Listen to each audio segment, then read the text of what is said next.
path that I value more, my tinkerer's tools or my magical form.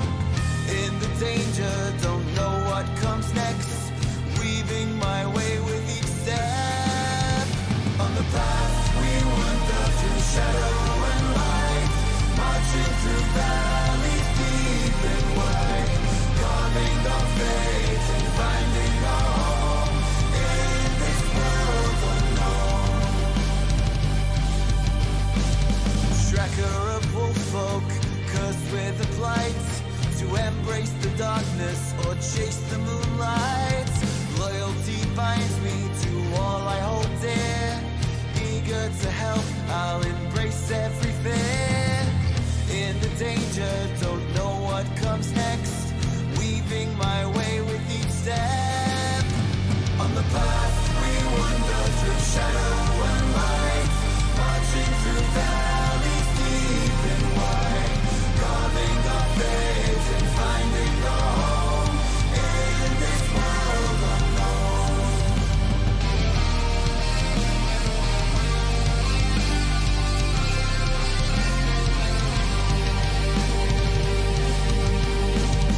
Bound to ceramic, a ghost of what was, I yearn for the path to break free from my curse. Brave in the face of all my hidden strife, forward I journey to seek a new life. In the danger, don't know what comes next, weaving my way with each step. On the path we wander through shadow and light, marching through valleys deep and wide, carving our fate and finding our home in this world unknown.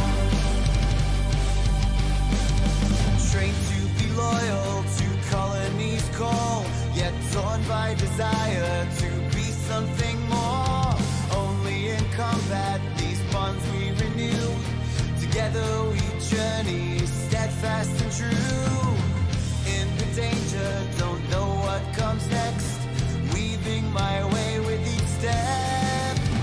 On the path we wander through shadow and light, marching through valleys deep and wide, carving our fate and finding our home in this world unknown.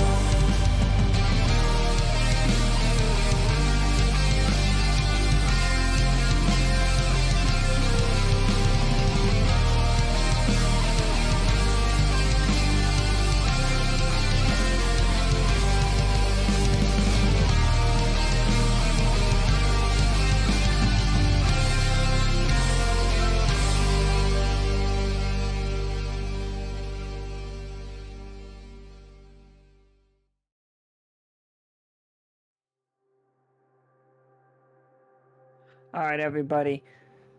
Welcome to episode 26 of the 26th of the Silver Shadow Trail of Echoes game. We are on the second half of this arc. We are beating shit up and proving how good we are at it. Like, just like full steam ahead, please. Like, you guys are gonna have plenty of information to like set traps and stuff, and just go for it. Just go for that energy. The world is filling with adventurous energy everywhere. It's just like, you all are known. You are all the people for this job. So, you know, let's do it. Alright, one second. I will introduce the players now.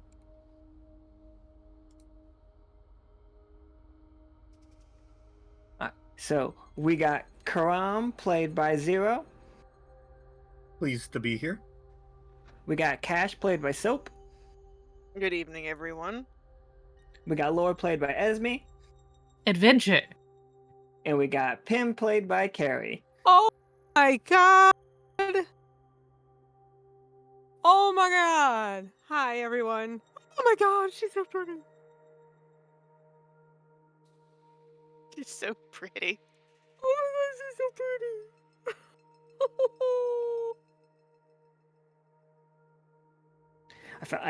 I had it like in my notes. Space for everybody admiring Pim's character art. Oh, can you throw like the full up? Oh, it's in there. Yeah. Oh, I gotta go look. Jesus. Wow.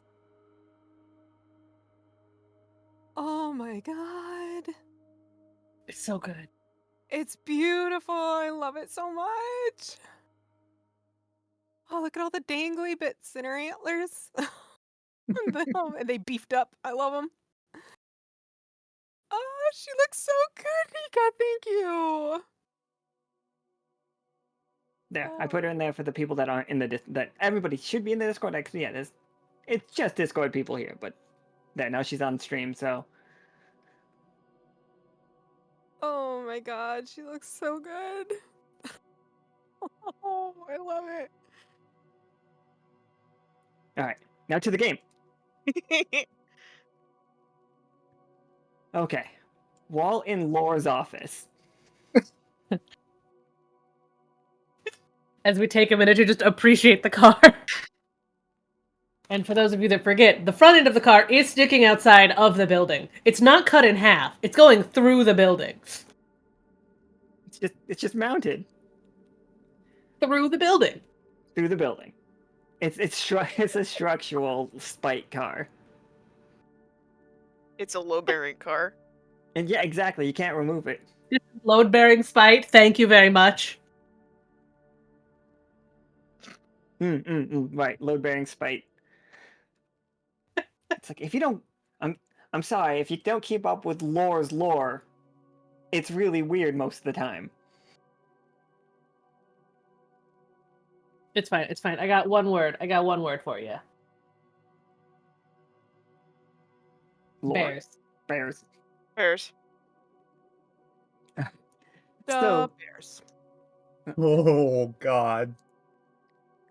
so we have just Peanut is at Fishtinger because he's asking you all to start mass producing Katori's new design for the Patagon plushies, and I figure we don't even have to have that conversation. I assume everybody's on board with this. No. Mhm. Yes. Katori. Yes. Fine. Yes. Also, co-pilot plushies, of course. Absolutely. So, like, and Peanut's just like, all right, these got done, and he's just like, now he lays out a map that shows us like the world as we know it thus far, and he's just like, now, Soki, our mystician friends have come up with a solid plan. We go to where the magical, and where magic is like becoming more and more powerful, and like they've marked out many spots for us. And he points out to. Here, let me move the map real quick. It's just gonna have Pim on it again, though. So It's okay. That's all He we need. We points- just need Pim.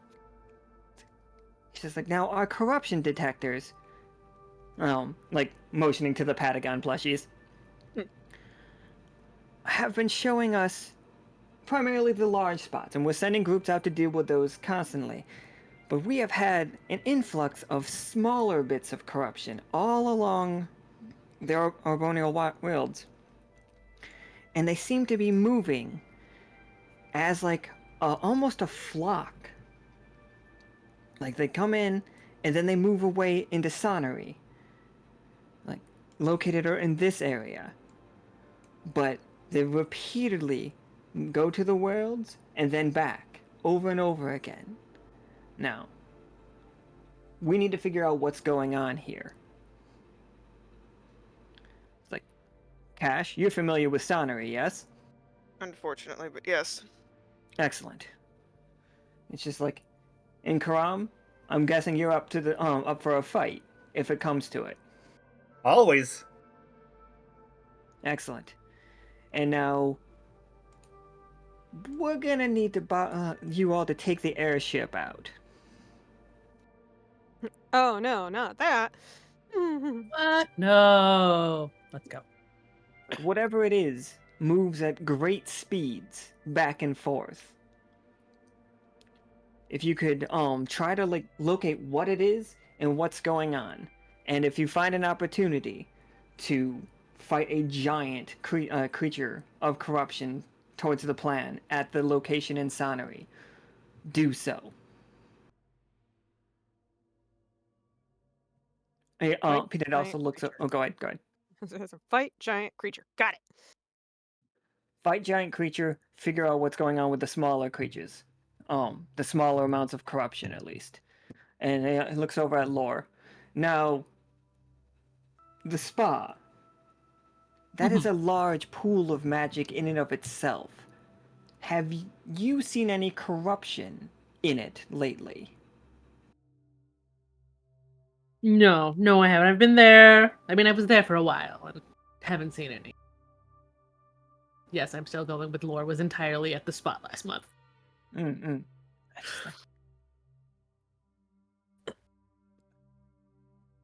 think Peanut is currently concerned. Like, what is? Yeah, I'll just like, what, Lore? What do we think the reason is that that magic hasn't become corrupt? Is it like, I mean, Sal's big and Sal's scary, so I mean he could probably stop it himself, but I don't know. I mean, Sal's big, Sal's scary, Sal's there. That definitely helps. That definitely helps. I think too, part of it there's been, I want to say, because of like how much almost magical trauma has been in that area. It's also almost like it's kind of got its own natural defense to any outside shit. Not that it might potentially, if enough corruption decides to show up there, won't affect it, but it's gonna take a little more work. All right. Because that area's been through some shit.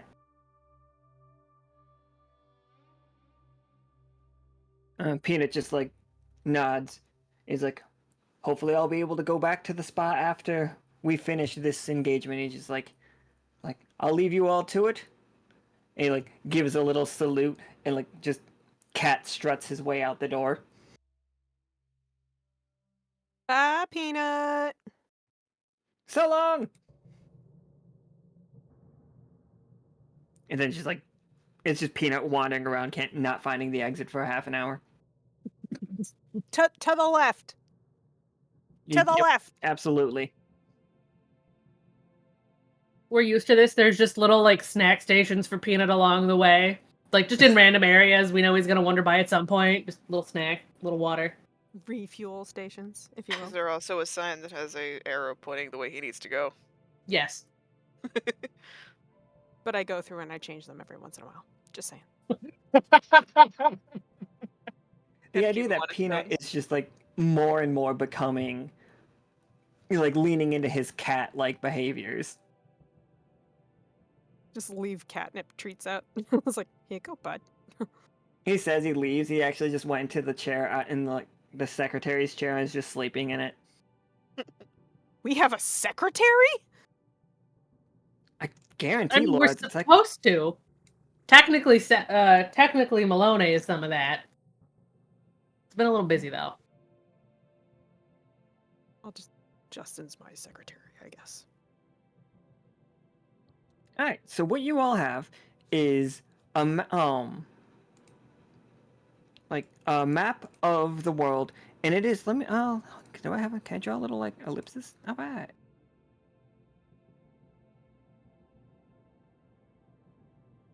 So like there is detection of corruption here, but it goes like whoop, that.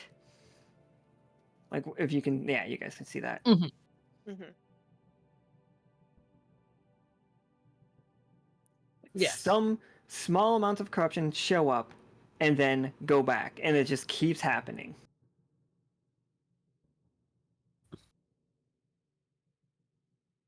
Oh, so he said that it moves as though it's in a flock or a pack? Oh yeah, you guys can definitely like study the like recordings of it. And like yeah, like I a think giant amorphous blob. I think the most interesting part is that it doesn't go to a different location because there is one that's closer, but it seems to go back. So maybe this is a part of the creature? I Wouldn't be mean, the first time corruption has split off from itself. I mean, there's also a chance that maybe it's corruption on a creature, but it's for some reason not affecting it, and it's gone and it's potentially cycling through a hunting phase. Because looking at it and doing some personal side reading, it looks more like it could potentially be pacing. Just spitballing ideas, though. If it's a creature.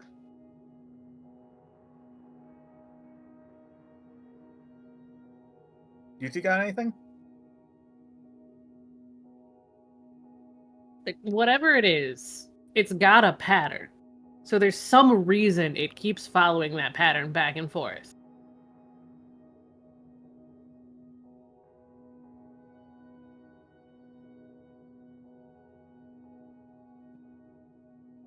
Is it gathering something It, and taking it somewhere else and then going back? considering where it's supposed to emerge, I have to assume it starts in evil and makes its way all the way to Arbona's wields, but what it could be searching for there, I have no idea.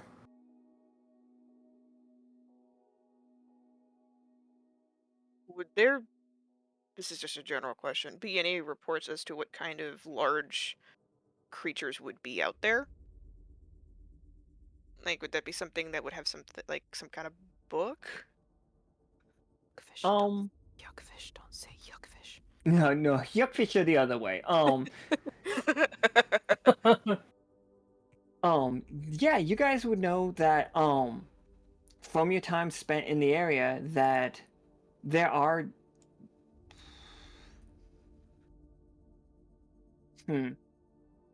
there are many kinds of creatures that we've seen go all around the Urbona's Wields. We have seen the mushroom folks, we have seen the tatzelworm, um, sentient roses at a certain point. Hmm. Um, the very first thing we ever saw from Orbonio's Worlds was a crow that got ripped in half. The tatzelworm? That it was ripped in half by the tatzelworm, yeah. But now the tatzelworm is laying low because Iskra warned it about getting itself corrupted. Do you think it's searching for the tatzelworm and it keeps going back? I mean, Do you think it's sentient enough to go for something specific? Something that powerful? you think the corruption specifically sending out smaller masses to try to corrupt the tatzelworm itself? Maybe. Or anything out there that it can get its hands on, I suppose. Or Maybe could be potentially hitching a ride on something that is currently acting on exclusively instincts. we have the airship. Why don't we just take a trip out there, see if the areas we see it go to have seen it going to, if we can find anything. Be quicker than making a bunch of guesswork, right? Do the super adorable co-pilot plushies alert us to the corruption? They absolutely do. They'll tell you where corruption is nearby. It gives you a direction. And it also has two useful buttons. One button, and the buttons can only be used once a piece. One button is an instant provoke. It works like rolling a 20 on provoke, but only for corrupted creatures. Pim's gonna pick up one of the Patagon plushies and squeeze it with a big squishy hug and say, "Get in the airship! Let's just take the plushies and see what happens." All right. The side thing, I imagine that the Patagon plushies have like a carabiner clip on the side, so you could just clip it to your belt. We know that most of them aren't big. We know one of them is big enough to be Flynn's backpack. Can mine at least be big enough to hug?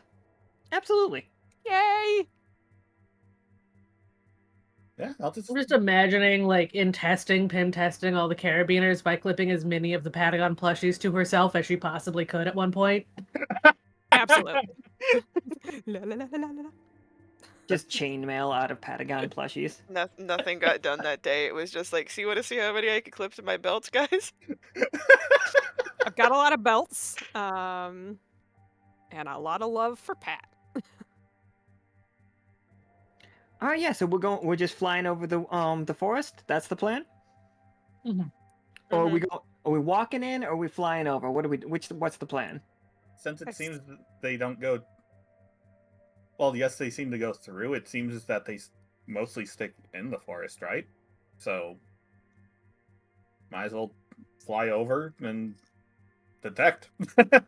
Yeah, fly over and let the squishy Pat say what it wants to say. And I would assume that We the find the spot we dreamsicle need, we could can be always potentially airdrop loaded in. onto the airship. Gotta Yeah, get my yeah. You could ball. load the dreamsicle on the airship. That's fine. Sweet.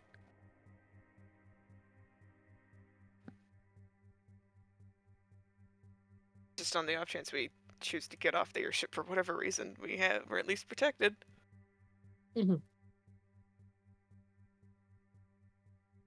So let's go flying over.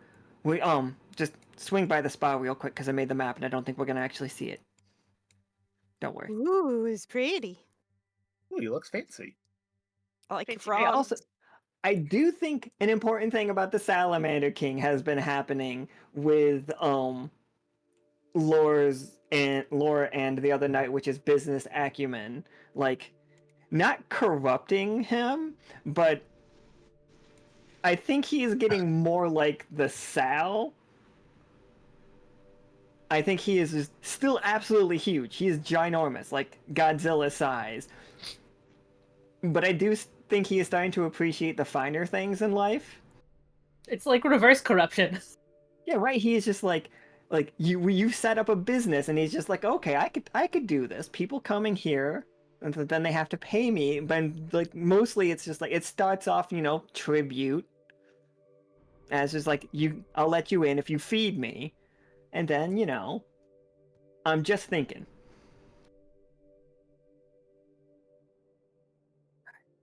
So we're gonna go over the forest. Yeah. Everybody roll me a 20-sider. Pim, you roll me 2 20-siders.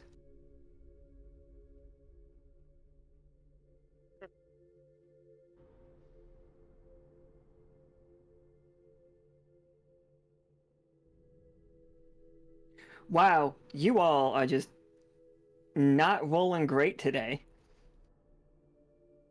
We got a 5, a 2, a 12, and 2 9s. A 12 is technically a success. The 12 works. However, Okay, It's not a -2. yeah, If you that's add fair. mine together, it's 18. Alright, let me make sure we have the right tokens shown here.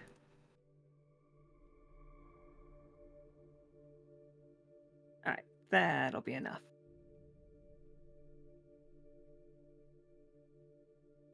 As you fly over the forest, like, couple things very obvious. It's very still. Normally, based on you guys traveling over this before, you do have to use like your defenses to like distract the Tatzelworm. But right now, you don't need to do that because Iskra told the Tatzelworm to hide, and it is hiding.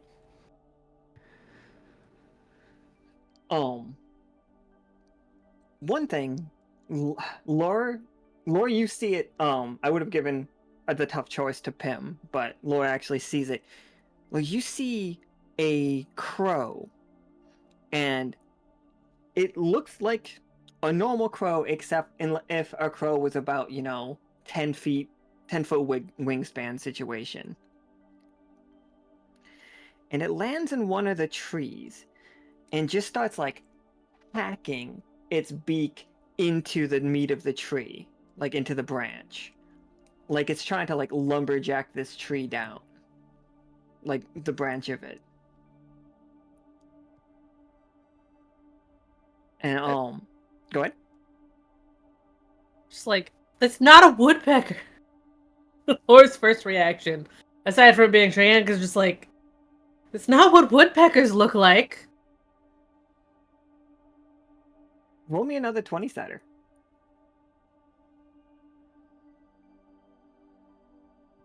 I'm gonna bump that up to a success because I think it makes sense for Lore to succeed in this. This, whatever this creature is, has clearly sharpened its bill. Like you can see like meticulous sharpening, like a lighter color underneath the darker colored bill, where it has like used basically a whetstone to sharpen its face, and just cuts through this branch in a final go. And as the branch falls, you see it like, have you guys ever seen when ravens like cover themselves in oils to make sure ants don't get on them? Mm-hmm. It does that with this branch, but like just rubs the branch all over itself. And you guys is your little plushies are going off like crazy in that moment. Like, and you see it drops the branch,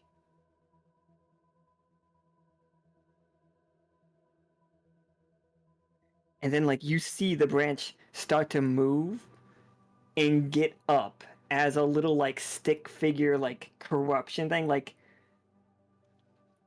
the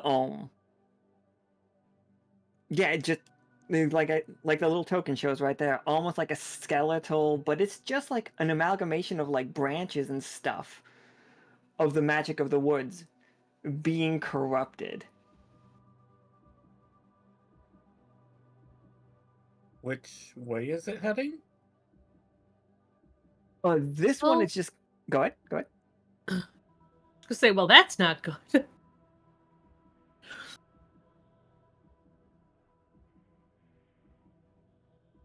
Um, I think you guys as detectives start all going off all of a sudden because of your not great rolls. And you guys can start noticing you are surrounded by birds, by crows, and they are all doing this.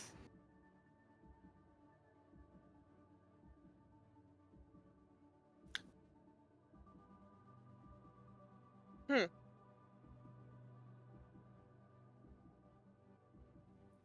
They're all cawing, like very loud. One of them is looking. Oh wait, Pim, are you here? I saw you had to go AFK for a second.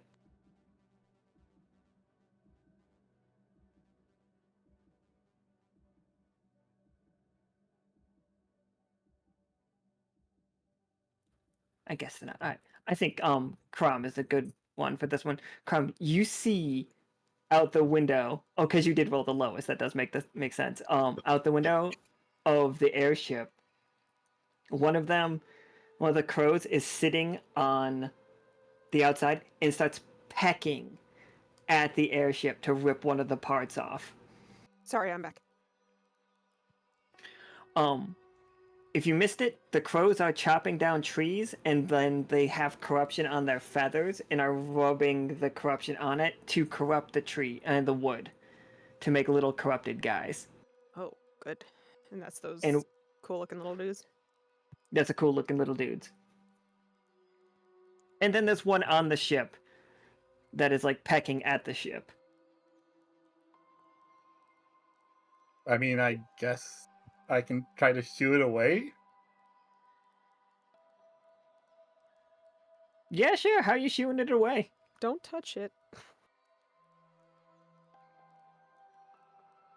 I just stick out. I just put my leg near it. The no leg wrapped in silver. How do you casually put Ram your shows leg his near it? ankle. And it's just like, hey. Caram has probably done several axe kicks. He's used to putting his leg above his head. Woo, woo.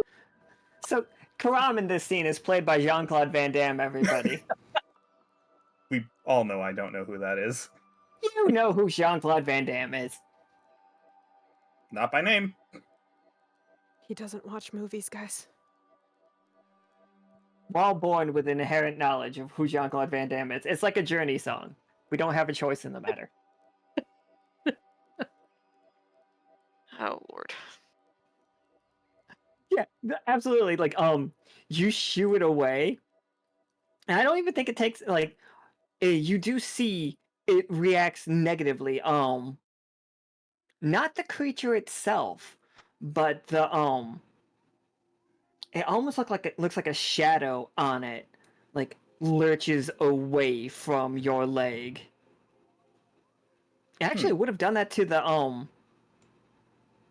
airship if it landed on any silver parts of it as well. So like, it shoos away and it goes to land on another part further away from you, but whatever it lands on is one of the silver parts of the airship, and you just like the shadowness, like the goo on its wings, tries to pull itself off of it and fly away.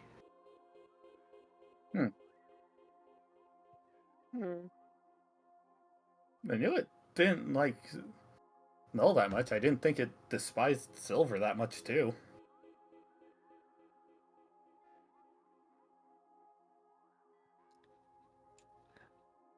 It starts cawing, and the other three swoop down and grab by the shoulders the three little like stick dudes, and they get picked up and lifted into the air and start flying away.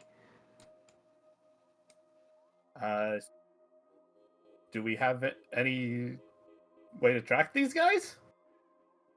Oh, you can see them, and you're in an airship. Punch it. Literally follow them. Yep. We're on it. Zipping through trees, chasing them down, figuring out where the hell they're going.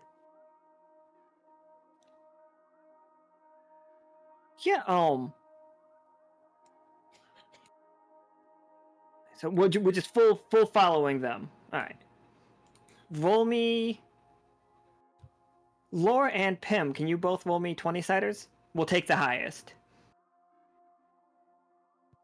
A two's real rough. A 6 is not great either. Should have got these out of the way early. We should have done this before the game started. We really should have.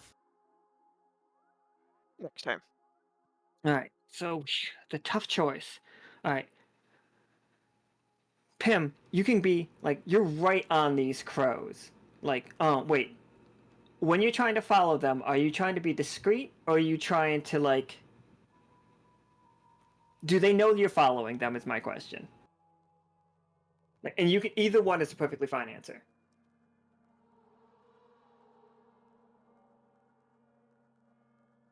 Can go in a little discreet. Well, it depends. So- How fast are they going? They're much faster than like they are not faster than normal crows. They are definitely like enhanced. So what I want to do is I want to just shoot the airship straight up above the canopy so they can't see the airship. And I want to follow them using the Patagon plushies. Yeah, oh yeah, okay. So they get out of the forest, but you're still above them. You're still quite a ways above them. And you guys are flying over a folk song at this point. And they just are just moving in a huge group. And you see, once they get to the edge of the forest, like there are dozens of them. Instead of just like 3 or 4 like you do see like 48 of these crows, each one carrying a little stick figure, like out of the forest. And then as you get to the edge of Sonnery, Cash, as soon as we reach the cemetery, um, you all see another group of crows, and they are all based on your maps, they are in the cemetery around where Dr. Myers lives. Like, we can. So, don't worry about you guys right now. You're not that big at all. Yeah. So, in the cemetery around where Dr. Myers is, you see another murder. Like, you see another huge group of them, and they appear to be digging up the ground around the cemetery. Now you can, like, here's your tough choice, Pim. Do you break off and go figure out what's going on with the cemetery, or figure out where this group is going?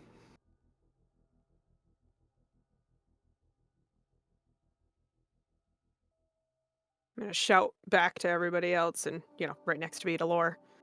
What do you think, guys? We gotta make a choice quick.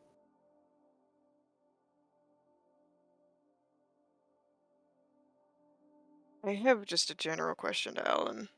Yeah, sure, go for it.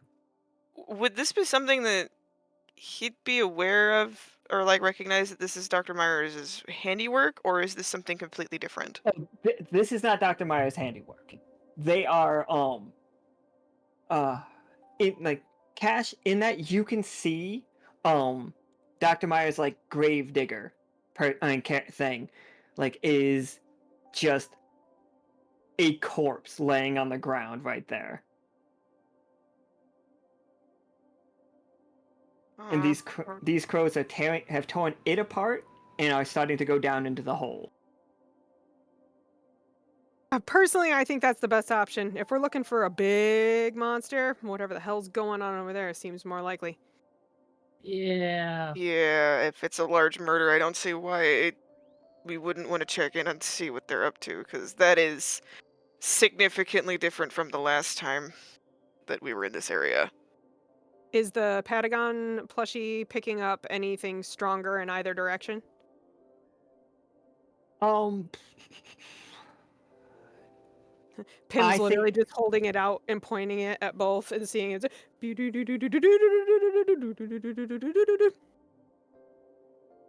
We're just dousing with Patagon plushies now. Mm-hmm. hilarious concept. Corruption. Um,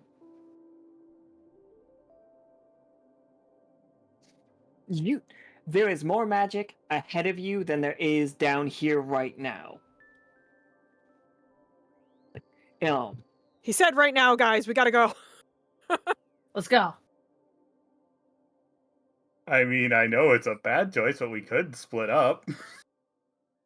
That is an exceedingly bad choice. How far are they away from each other?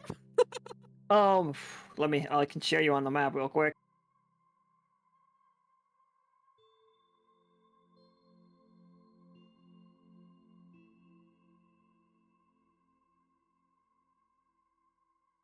Okay. Dr. Myers lives around. This is where the cemetery is, like right below Evil. This is where we're going. It's like the entirety of Sonnery. You would not be able to like instantly back each other up. I don't think splitting up is a good idea. No, I splitting up is not a good idea. forget, the last time we were in this area, did we at least check out kind of what was going on underground, even though we admittedly didn't really engage with any of the creatures that were there? Pat looked in a hole and saw a bunch of coffins. Okay. All right, so there's a chance for that just to be an undead army. Very good. That or whatever they're doing, they're harvesting and bringing it to the bigger source. Yep, that seems to be it. Let's head to where the more magic is. Let's head towards the source. Absolutely. Because the way that the path is going, yeah, it seems like they're taking something from here and bringing it over there. Let me grab the airship token.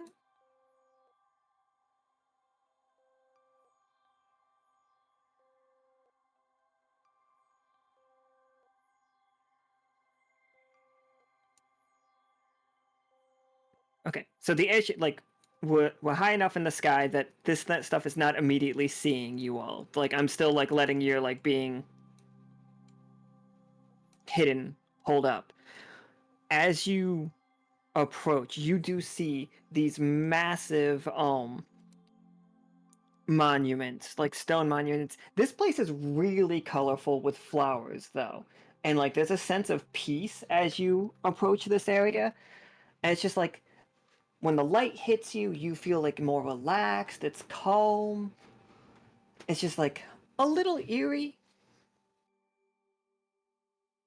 But there's these giant stone monoliths, and you just see the ground is black with crows. And in those groups, you do start to see a couple of figures that look like giant, and they are alive. They are almost humanoid crows made out of, or at least wearing wicker. Like wearing, like, the branches from the trees. And these ones, your corruption detectors are going off like crazy. Like, these are corrupted creatures. And they are building something. Oh, Alan, did you get me some folk horror for funsies? Everybody likes a little, like, little midsummer gross. Love it. Wicker man, wicker man. Okay. Something, not the bees. I'm sorry. The peas. All right, so danger, danger, danger. Patagon plushie go wah wah wah wah wah. So, oh yeah, go ahead. Finish your statement. So this is what we were passing in the graveyard, correct? This is, Or what this you is at the destination. this is at the destination. Okay, this is at the destination. Okay. This is the destination.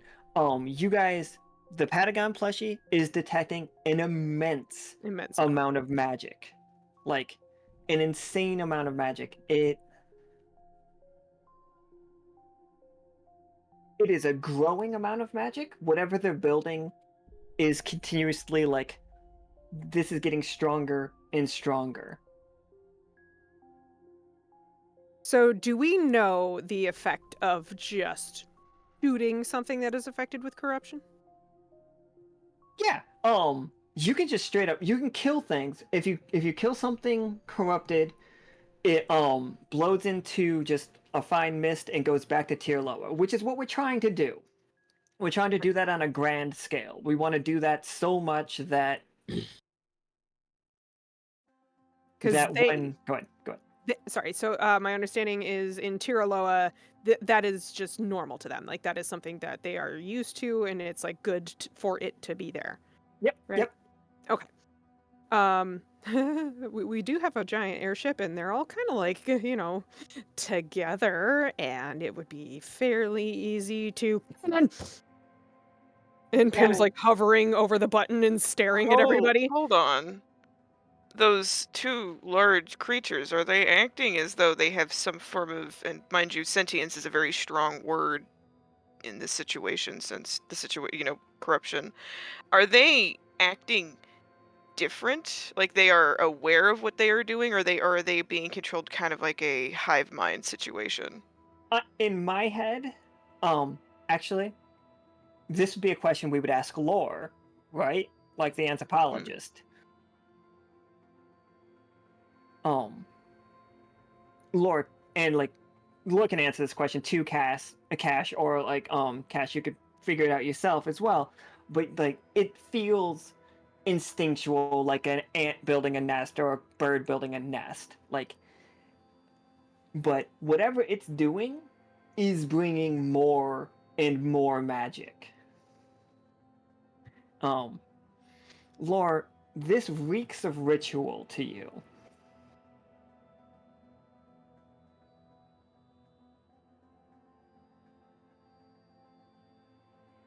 like a compulsive ritual. You know, I know I've already said this once, but I'm going to say this again. That's not good. That's really, really not good. Kim is just sweating with her hand hovering over the cannon button, staring at Lore. Just, Do we have no cannonballs? I've got no bullets on the ship. Yeah, the ship shoots null. Caram just looks at Lore as well. Just So this she's waiting like, game "Shit, of did like, we pack Shiva? yes, Shiva's always on the ship. I've made that canon now. If it's in Fishtinger, Shiva's on the ship.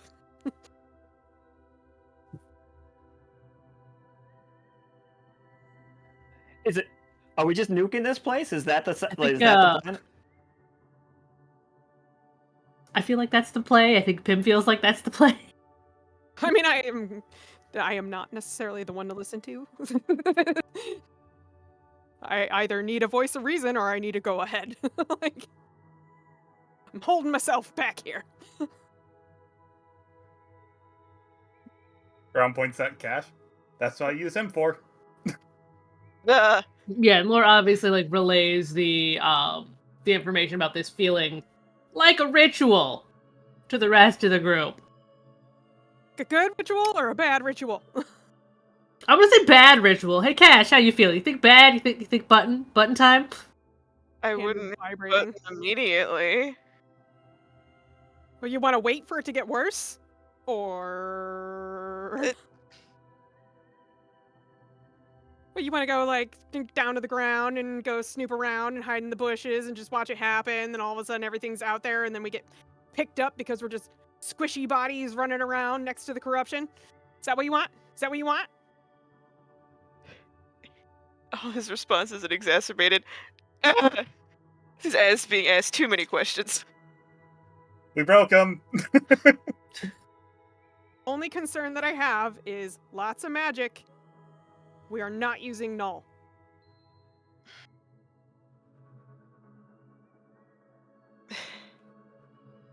See, we don't. Well, first, we don't even know what this area is. We there must be a reason for them doing this outside of the obvious of it being, potentially a quite awful ritual and, corruption being involved. But we don't know what this site is. I don't think any of us either here or crew at large has been here before. Fortunately, don't personally think it's worth well, we should personally don't think we should at least scout it carefully. We do have the dreamsicle. That thing's built like a damn tank. Right? You're right. You're right. That's logical. Please don't hit me with the butt. Please. Just But lower elbow on the button, like. No. You're right. You're leans over. No, just no. shoves Pim forward. Because there's a good chance that if we nuke whatever this is, it would lead to a much bigger issue outside of destroying the Alright. corrupted creatures. Fine, Alright, I let's have an land, idea. we'll take I have an Shiva over. idea. It might not be the best idea. We can leave Crabbert on the ship Mm-hmm. next to the button. Yes. He's literally just been my co-pilot nonstop. Alright. Anytime Laura and Pim are on any kind of ship, Crabbert's just there. Crabbert operates as just like autopilot. I guess we go down in the dreamsicle, and worst comes to worst, Crabbert nukes it. I What is hope the that dream doesn't sickle? happen. That's Cash's hearse or his car. Caram Damn just gives Cash Thing's a built like look. a tank. Mm-hmm. You know what I want. I know what you want. Is it gonna happen this time? Ask politely and we'll see. Please? Sure. Alright, I'm gonna make a recommendation here. Normally I would say, no, let's not split up. But at this point, if we're going on the ground, we know where each other are. We'll take Shiva, you take the hearse, and that way we're not all crammed into one tin can if they decide to go ape on us. That sounds like a doable plan. Don't see At this least going wrong. moderately reasonable. Well, we always have plan B. Oh, sorry, Plan C for Crapper. Yes. Did you say clam she? Unfortunately, I did. All right, let's do it. I'm driving. Shotgun, right? Shiva, Shiva, Shiva. I don't think I ever made like a full like token for that one. I can't find it. We had something for the Or when we did the Olympics. battle bots. Yeah, when we did BattleBots. Because we had Shiva the whole time. See, that's what I was thinking, but I'm just not finding it right now. No worries, just slap something. No, just use the airship token. Yeah, that's what I was doing right there. Like, I got the airship one. Alright, so... It's gonna be risky for Cash. I need you to roll me, oh, I know, sorry. First, Caram, and then Cash. I need 1d20 from Caram, getting down there unseen. And Cash, I need 2d20, but you need to take the lower. Hmm.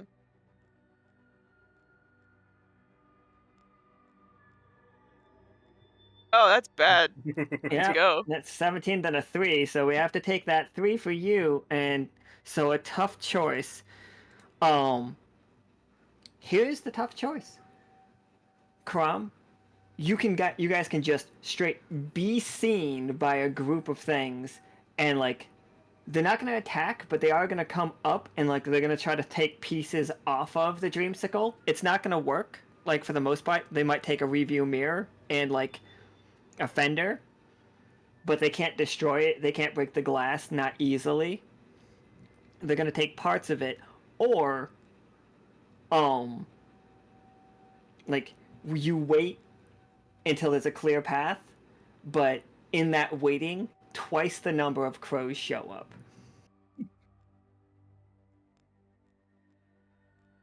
Like the ground will be just covered. Figured we were gonna be driving slowly through them anyways. Might as well just. You don't mind a rear view mirror or two missing, right? No, I'm sure it can be replaced. Yeah, just drive slowly. Let them do it, please. They can take a couple pieces.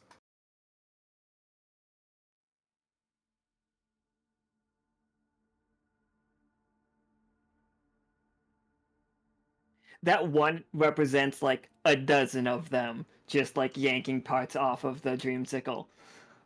Alright. So for Pim and Lore, you two are like, how are you studying it? Are you guys flying around? Are you also on the ground? I would say that we've probably taken Shiva down onto the ground and we're like circling, kind of keeping an eye out, taking a peek. Hands on specific buttons at all times. What specifically would you guys be looking at? Like Lore, the Fish Tinger group. So If we're down here to study, what are we studying? I want to know whatever the bigger things are. Like I want to get a feel for that. And like, are we getting more of those? Like, what's happening? Like, how is this like metastasizing? And Laura's trying to get some kind of idea of like what is the actual purpose of this ritual, because like yes, Laura's recognized that like this is some kind of ritual, but not what it is intending to do. All right. So can I get the 1d20 from each of you?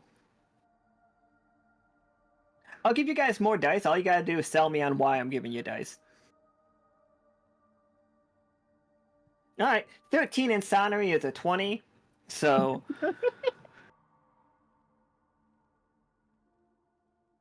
All right. So there is a moment.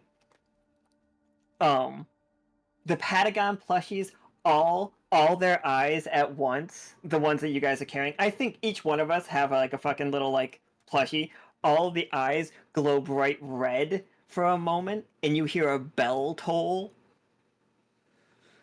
and the two like wicker crows like raise their arms and then clap above their heads, and it sounds like and looks like 1,000 branches snapping in half, and then those branches fall onto a pile that looks like a sculpture, and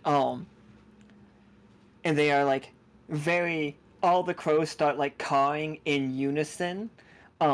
Even the ones on the dreamsicle like hop down, and Cash and Caram, from where you are in the vehicle, you see them all grabbing onto a piece of rope, like one rope for each crow, and they are all just like yanking in unison in like a fucking Amish barn raising. It's like you see this be raised to full height. It is the Wicker Man. Oh dear. And inside, um like it is being like balanced like nicely, like it's really like, it is not moving on its own right now, but like it is clearly a wicker creature of like sculpture of some kind, and we all know enough about wicker stuff. Have we And then invented napalm yet? oh, you guys have napalm for sure. You guys got wraith fire. 'Cause that's all Laura's thinking right now. And it yeah, that is like, it is incredibly magical. Like whatever the ritual that they are performing, all of this wood is the wood from the Arbona Wilds, which we know isn't wood, it's a spell. Like they are building this giant thing. It is not corrupted yet. They are getting to it.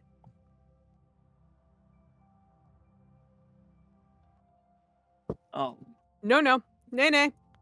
I'm sorry. Yeah, I mean, we got to light it on fire, right? Like 100%, that thing has got to go. I mean, Preferably before they get it corrupted, because, like, flaming corruption, probably not a good thing. I know flames deal with the corruption just fine.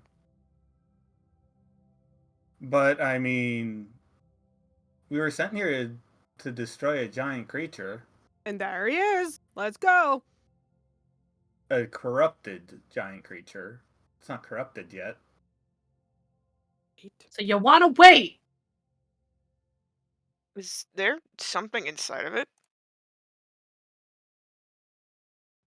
there are spaces that as you ask that, there are spaces in it, and you see them like other crows hopping around now, dragging the corpses that they've pulled from under the ground.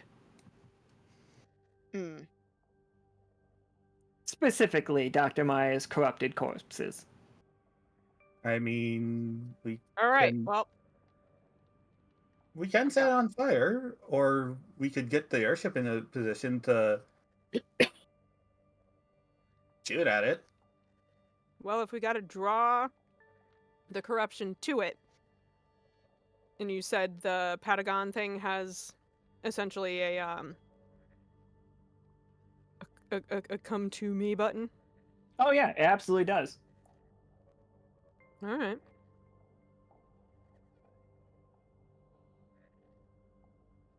Call Crabbert. Tell him to get ready. Get his Rob, claw on the button. I'm just slowly backing the car away from this. Just slowly reversing the car. Pim is like Good lord. raising up Shiva's top arms, ready to go. Lord does relay to Crabber to be ready. Alright, so are you going to let them finish what they're doing? Because you can see on like your radars and situations in the distance there are more coming. I think the plan is to throw uh one of the Patagon plushies into it and attract them all into it right now. See if we can get them to like get the corruption in there before they finish building it. And then just Give it make it a little preemie. A little bit. Yeah. And it'll get those guys over there here a lot faster if it's got a draw to it. They might, put a little pep in their step. they might not even be able to carry the corpses back here if they're in that much of a rush. We could also try and lead it away from this place. 'Cause Yeah, again, we- don't want to destroy whatever this is. We just need to destroy what they're doing. Yeah, I mean, we just need something very magical to attract their attention. Like this Patagon plushie. Well, that would work too. Um, Hmm. yeah, so Pim, was your idea to like throw the plushie into it with the button pressed? Or like, I assume it has a timer. Yeah. I think I was gonna use mine kind of like a grenade, essentially, and just toss it into it. I support grenades. Grenade! Blow it up. Well, suck the corruption in and then blow it up. You But know. that could suck.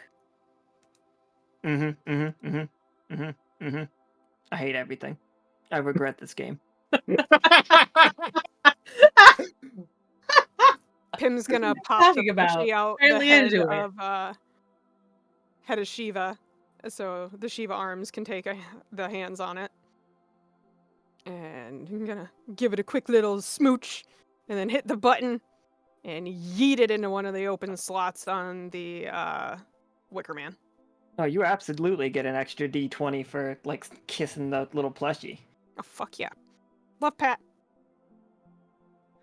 Alright, give me 2D20 and fucking. Jeesh. Okay. Okay. Do Okay. Well, hold please. You can't change a 1 Oh god, what the hell is that? unless you make the second one a 20 to make it a reap and sow. No, but we can, because who's to say? Now, did you throw it yourself, or are we throwing it with Shiva? Because I feel like we're throwing it with Shiva. With Shiva. Which means lore helps with the wind-up. Oh, for sure. Give me another 2D20. But the only way you change the. Oh, no. Oh no. I was going to make it a reap and sow by making that 8 Absolutely. of 20. Love it. Love it then. I think.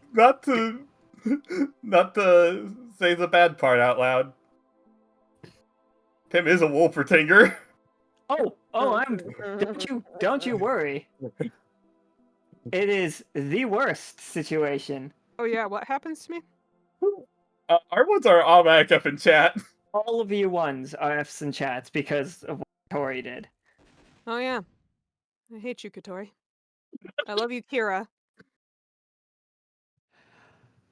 So, in that moment, like, the plushie goes directly into this thing's mouth. It finds the perfect spot. It nestles perfectly.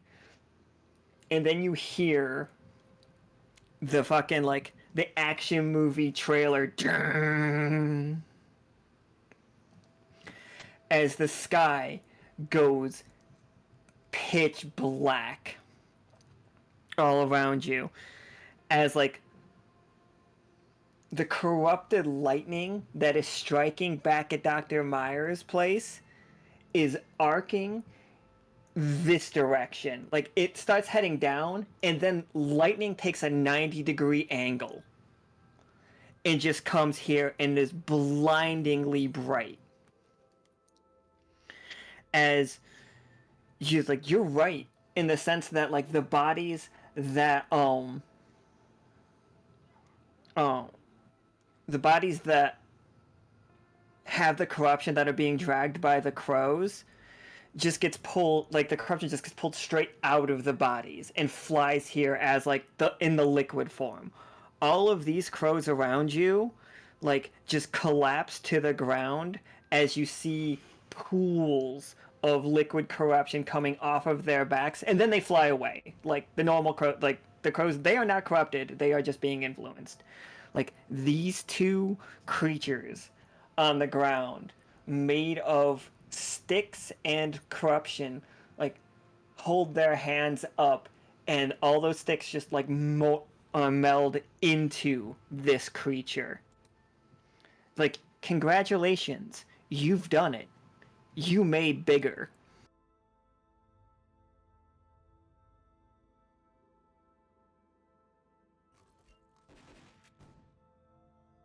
Damn it. Bigger. Bigger. Bigger. And this now living this living wicker creature is huge. Thanks, I hate it. Hey, Lore. Button! Or whatever I I was said. just like, Crabber, Oh, it's Crabber. time!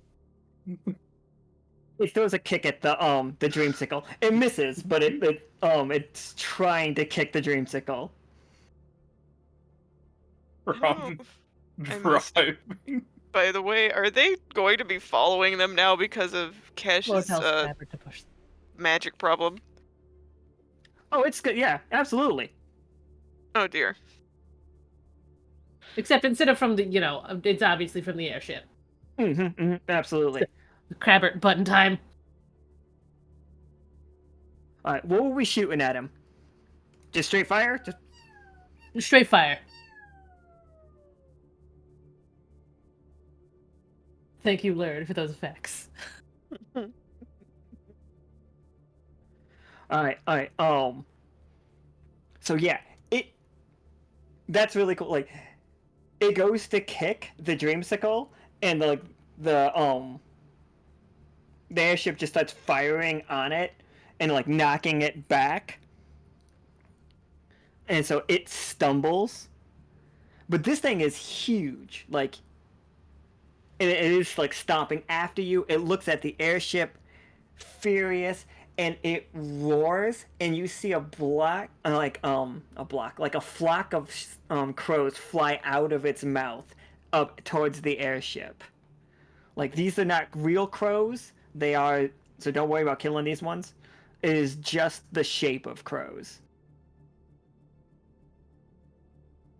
Oh, now I've got to put the airship and Crabbit back on the screen, though.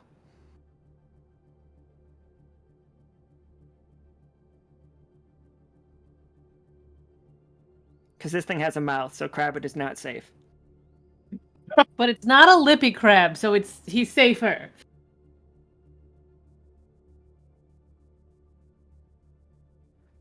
All right, teams. What we've got is a mech with 2, and a hearse with 2, and an airship with 1. You have done it. Let me tell you.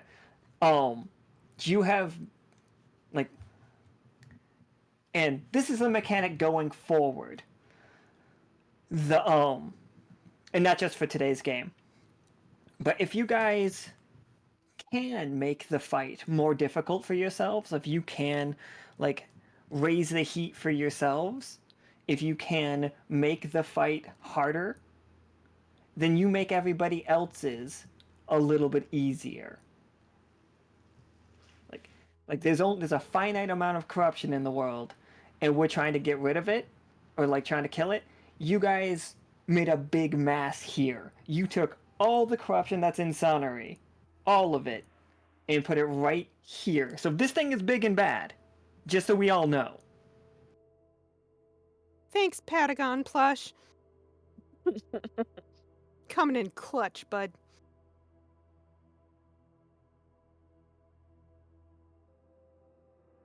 But yeah, An idea.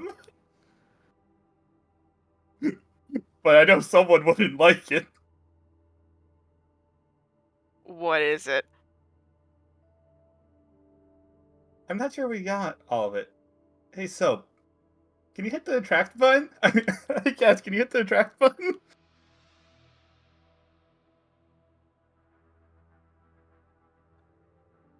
I'm sorry, what are you trying to do? What's with he wants to use another Patagon plushie just to make sure that it attracts more. No, I was like, we've got it all, and we only get to do that mechanic once a game. Okay. Okay, thank God. Don't worry, it's definitely attracted to the dreamsicle. Now fucking drive. Oh, I'm working on it.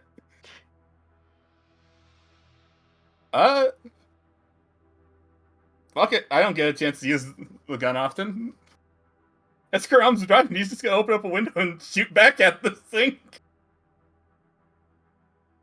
With a constant typewriter. Yeah, sure. Go ahead and give me a roll. Go ahead and shoot at it. So Karam has let go of the driver's wheel, like the wheel, has crawled into the back, kicked open the suicide doors, and is using the constant typewriter while Cass is trying to figure out how to drive the car. Passenger No. seat. No. Okay. He's driving still. How?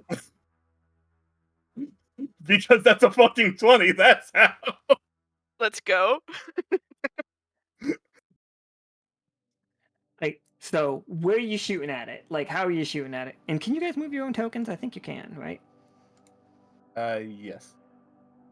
You can at least move the car. I think I'm gonna start by focusing on whichever leg looks weaker.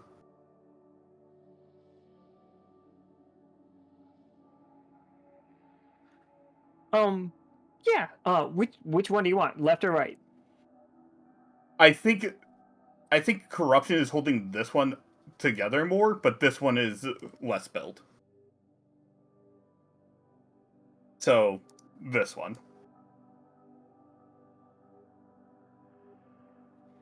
Yeah. All right. So like, you start blasting through it.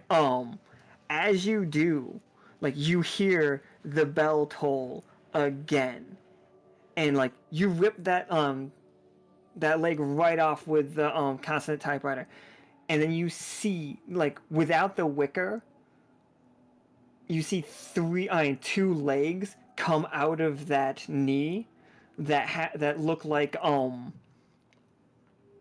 the hooved as they hit the ground. So one leg is like still there, but then like inky black corruption forms two more legs coming out of the same joint. You did hurt it though. I need to be very clear. All right.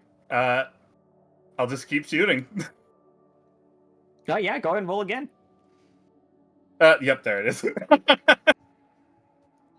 You know what? I'll take a 20. I'm happy enough actually getting a good use out of it. The hand is so big, and you have no idea why you guys couldn't dodge it. Like, oh wait, I know why. Because the driver was using a Tommy gun at the same time. As the hand comes down and Oh wait, snatch. shit! Go. Double up. Oh yeah, go ahead and roll again. There we go. Godspeed. And confidence. That makes it a 6. Uh, You just rolled a 4 though. But if it's double up, we'd be taking the 5, not the 4.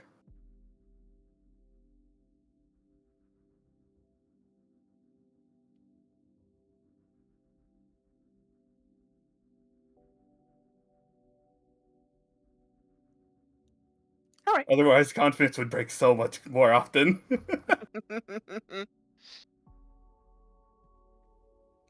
Still got a tough choice though. All right. Yeah. So here's your tough choice. You either did he grab the car or did he grab your gun? I think as Karam's driving, he sees it and just yanks on the wheel, and as he's trying to pull in the gun, he hits it, grabs it by the handle, and then the hand just swipes by getting the gun. All right, I'll take it. Oh, I like that gun. Please don't shoot and drive again. Please. Pulling out the gun with no bullets. No promises. All right, Cash, Laura, or Pim, what you three got for me? Cash, you want to go since you're in the car? Yeah, give me a momento. I would say, what he would, even with the absolute chaos happening, that he would do to pull his journal out and try and get it with some kind of word with like let me see. Would get it with word lash.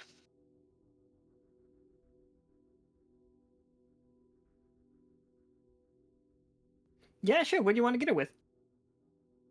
That it would just be frantic like writing, but it would create another inky black, like inky, potentially a large inky black wolf to attack it, or at least get it to be more distracted while it's being attacked or mauled.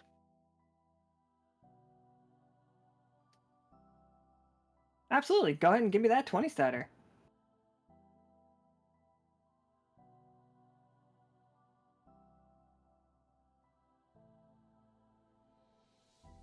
Yeah, that'll do it.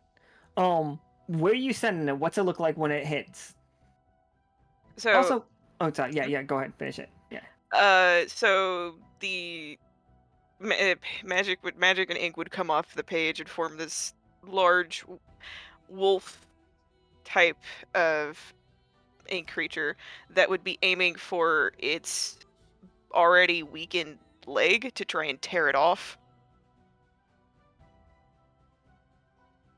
Yeah, I'm down with that. Oof. That leg already came off. Oh, Like okay, the wicker so fell off of it. The other line, you see two just corruption legs coming out of the one. okay, so then it would be going for its chest, its chest area, try to tear it open. For sure. All right.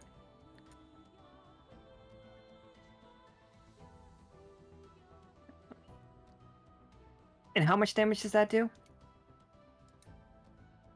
Oh goodness. Oh, I think And I think it's just a 4. I think we decided that was just 4 damage. yeah, it's unfortunately not marked in the stuff. Yeah, So yeah. yeah, okay. I remember the conversation now. And Karam, how about Uh, each it fires 5 bullets. Each bullet's 1, so the 13 would be 10, nice. and that targets both HP and AP at the same time. Absolutely. All right. So we've got like an ink dog like lunges at its chest and rips some of it away. This thing is like swiping all around. I think it's going to turn its head and look at Pim and Laura in their Shiva mech, and it's just like it's gonna bring its teeth down at you. And those teeth are each just gravestones, by the way. Sharpened gravestones. Sick. I was just like, I appreciate that aesthetic, but no thank you! Alright. It got a 14, so like I think as it like opens its mouth and it looks like a very obvious attack, basically an appendage made of like corrupted goo comes pouring out of its mouth like a tongue and just wraps around you guys' mech and starts squeezing it.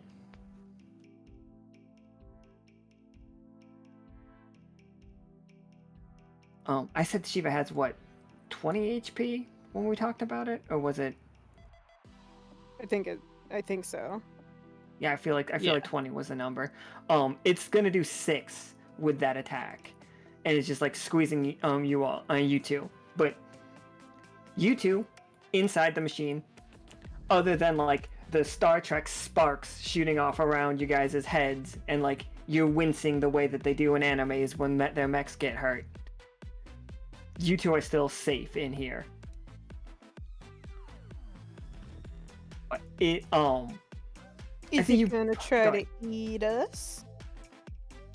I mean, it might. I was just thinking it was going to use that as an appendage, but if we wanted to try to eat you, we can go for it. Because if it tries to eat us, we can fuck it up. We can make it extra spicy. We could make it a little bit spicy. Like Thai spicy. Yeah, fucking. So are you just? Is the plan just wait until it like pulls its tongue in? Start fake knowing. We'll be like, oh no, please don't eat us, Mr. Monster Man. No. Gross. And it's just like, ew. I don't want to Don't be. put it in your eaten. mouth. No. No. No. No, I'm so scared. I always knew it would end this way. Oh, Laura, I love you. It's like frantic Do chiming. we of go people in the together? background.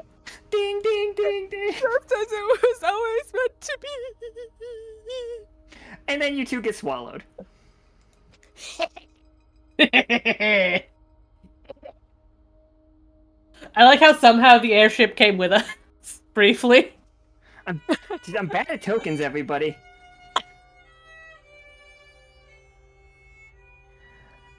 Chat, I'm gonna say you guys were perfectly, very good at the whole, Cash and Caram, were you fooled by their play acting? I think Karam's dealt with Pim enough to know her acting. Yeah. It's just Cash and Karam, driving, Karam just driving, looking up, it's just like, fucking just Again, overacting. Because as they corrupts through that, Cash just pulls out the comms. Can you ladies please quick with the theatrics, please? No. Never! you really think that you're gonna get a yes out of them? I can at least try. Cash, you know how reckless we are. Speaking of, you might want to grab the wheel soon. What is the attack now that you guys are inside of it, though? So there's still a lot of wood in here, obviously. I see a bunch of wood. Oh, yeah. There's a lot of wood. All right. So I would like to basically I propose to my business partner that we just go fucking ham. Let's start punching shit and then light it all on fire. Abso-fucking-lutely. Let's try to constructually break this thing down from the inside and then light it on fire. Absolutely. Laura would also like to advise Crabbert to keep up the suppressing fire. Alright, first, roll me 2d20 for Crabber, lore. The will thing is absolutely. taking the damage. I just want to see, okay, you guys, he is hitting spots where you are not. So it's not like a shell's gonna come flying and hit you. Crabbert good at his job. Crabbert, better at his job than most of the crew. We are unsurprised by this fact. Herbert, a damn professional. Just a professional. Just knows what he's doing. Okay. Alright. What is Laura and Pim, roll me 20-siders. I feel, personally, Mm-hmm. I'm listening. that since we are two people in a mech with 4 arms, doing a bunch of damage, we each deserve 2 dice. I think you Double both deserve trouble. 2 dice anyway, because how successfully you just tricked that thing into eating you. Absolutely. You're Oh, so it's great. convincing. That thing has never truly seen anyone afraid of getting eaten, so now that is what it thinks what someone afraid of getting eaten looks like. Yeah, this is just a newborn. very excited. Like, this creature Oh didn't god, that was exist so until close a to a couple seconds ago. 13. Both of you rolled 18 though. We did though. Let's go. Teamwork. Get up. All right, so from the inside, you guys are trying to do tons of damage, which is just done. Like, you're both doing 8 to this thing. So you guys are hitting it for 16 on top of the 10 and the 4. So we've done 32 to it so far, which is a big number.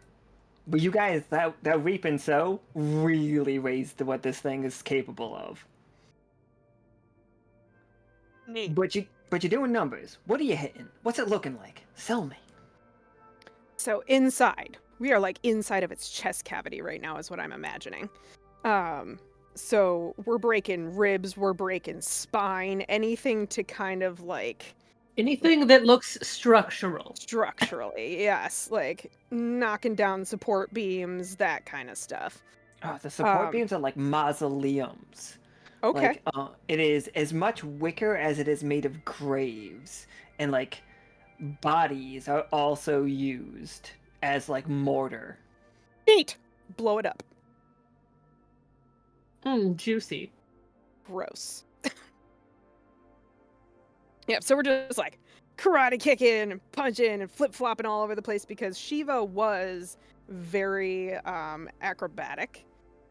So I would say we're having fun with it. Maybe doing a little bit of break dancing, if you will. And I would like to end it with lighting it on fire. All right, yeah. So the fire part of it. Can I take my my bowcaster and light the end of an arrow on fire? Am I allowed to do that? And just Yeah, absolutely. See, you're not the only one bringing up the fire. So you're gonna do that. Lore has installed a special mechanism into one of the arms of Shiva. It's like a little hollow pneumatic tube, small enough to fit something vaguely wand shaped. oh, girl, what'd you do? So Lore can send the wand of the Inferno out. Oh, Because you it's kidding me. finally time for this thing. Proud of you. It's like, oh, we need fire? I've got fire. Like, I really hope Cash and Caram are ready for the second half of this game, just being saving these two from a burning body that they trapped themselves in.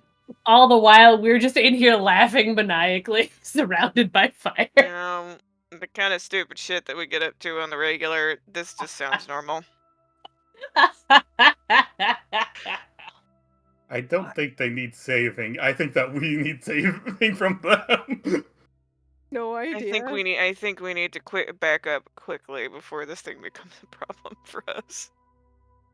Laura's my favorite to play with because she understands me. Okay, she understands me. I where get I you. am. Love you, man. I love you so bad. All right, so this creature does not know how to fight things inside of it. So, despite the fact that the bigger threat is inside him, he can only attack the threat that he sees.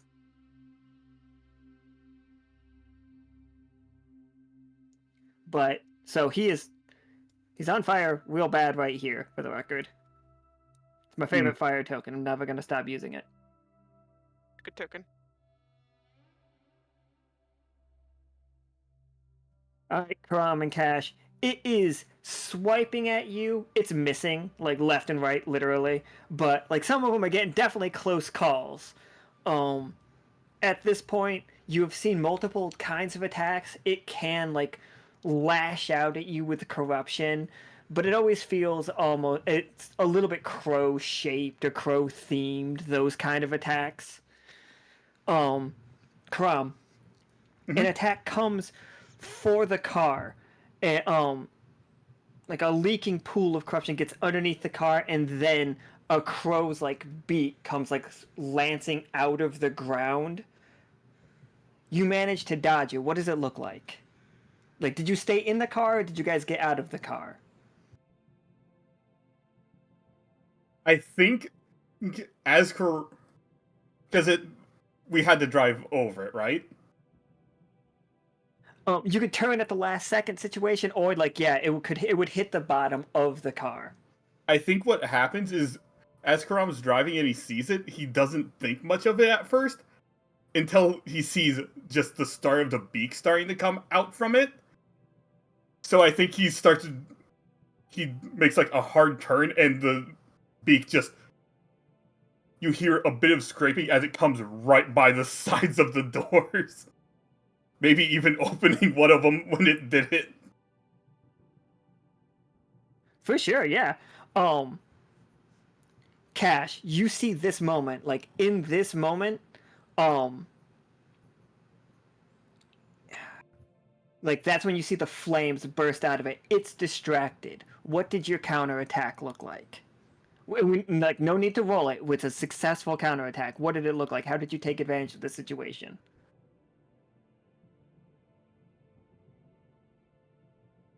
I would what he would do in the moment, since it's distracted, but it's still trying to get a hold of them or mess.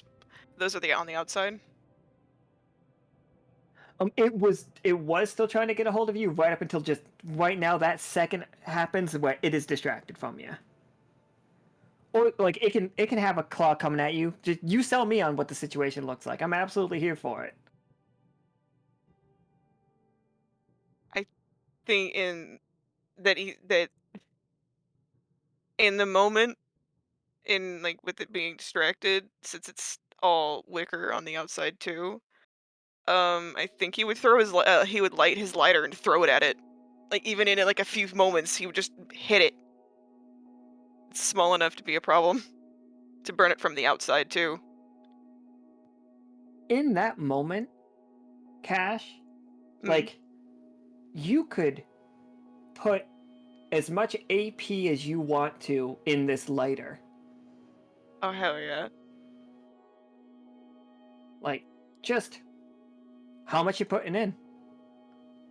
I'll do twice as much damage as you put AP.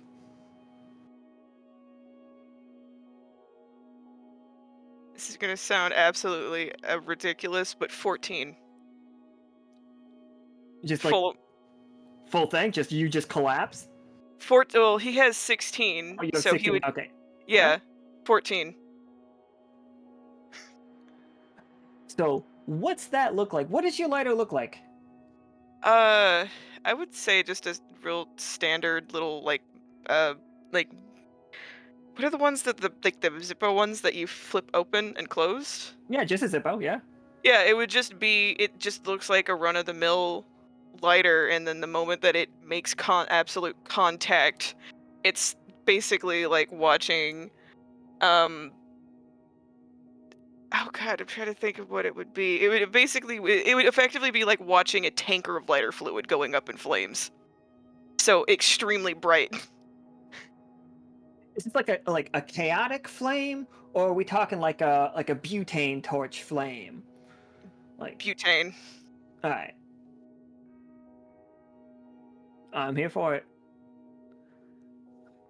So yeah, that all happens all at once. Like this creature, its hand is now completely on fire. Its chest also just.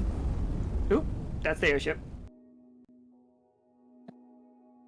Airship just bursting through it.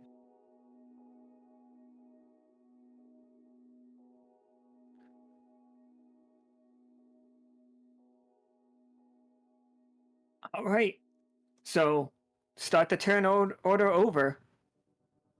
What are we doing, everybody? Oh wait, it's gonna try to make its attack. Um, from the outside. Hey, can anybody else not roll a 20-sider when you click the die thing? Oh, never mind. There it is. Um, it is going to, with its one hand, reach into its own chest to try to pry you guys out of it.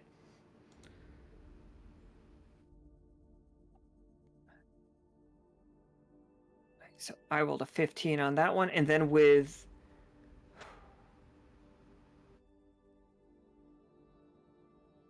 Alright, so we're inside.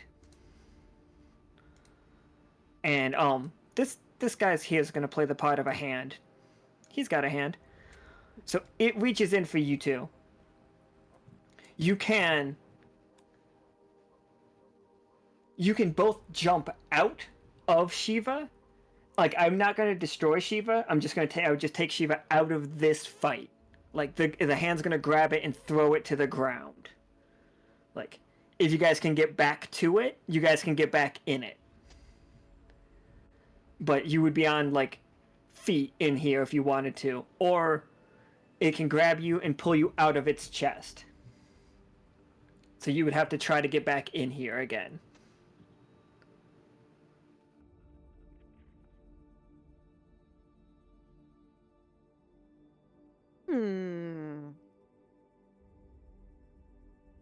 Indeed.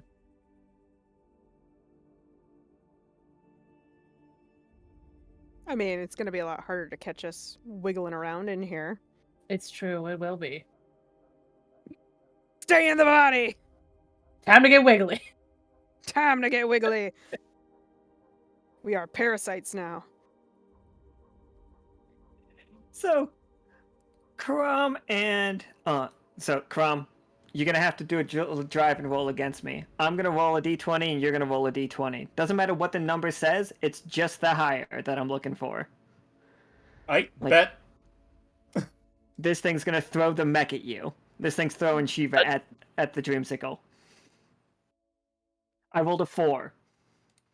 I rolled an 8. Let's go. You're twice as good a driver as I am a thrower. I mean, it is kind of hard to throw things when you're mostly on fire. So the Shiva smashes into the ground and then bounces away. It is not completely broken. I'm going to say it probably took another 10 damage, so it's probably at 4 HP. Like, you're going to want to repair it, but nothing that beyond normal maintenance. Well, normal for you guys maintenance. NBD. Exactly.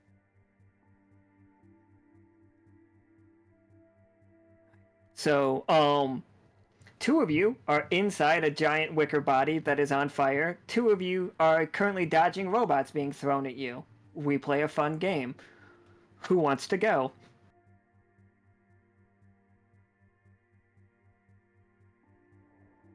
I kind of want to see what the parasites are up to.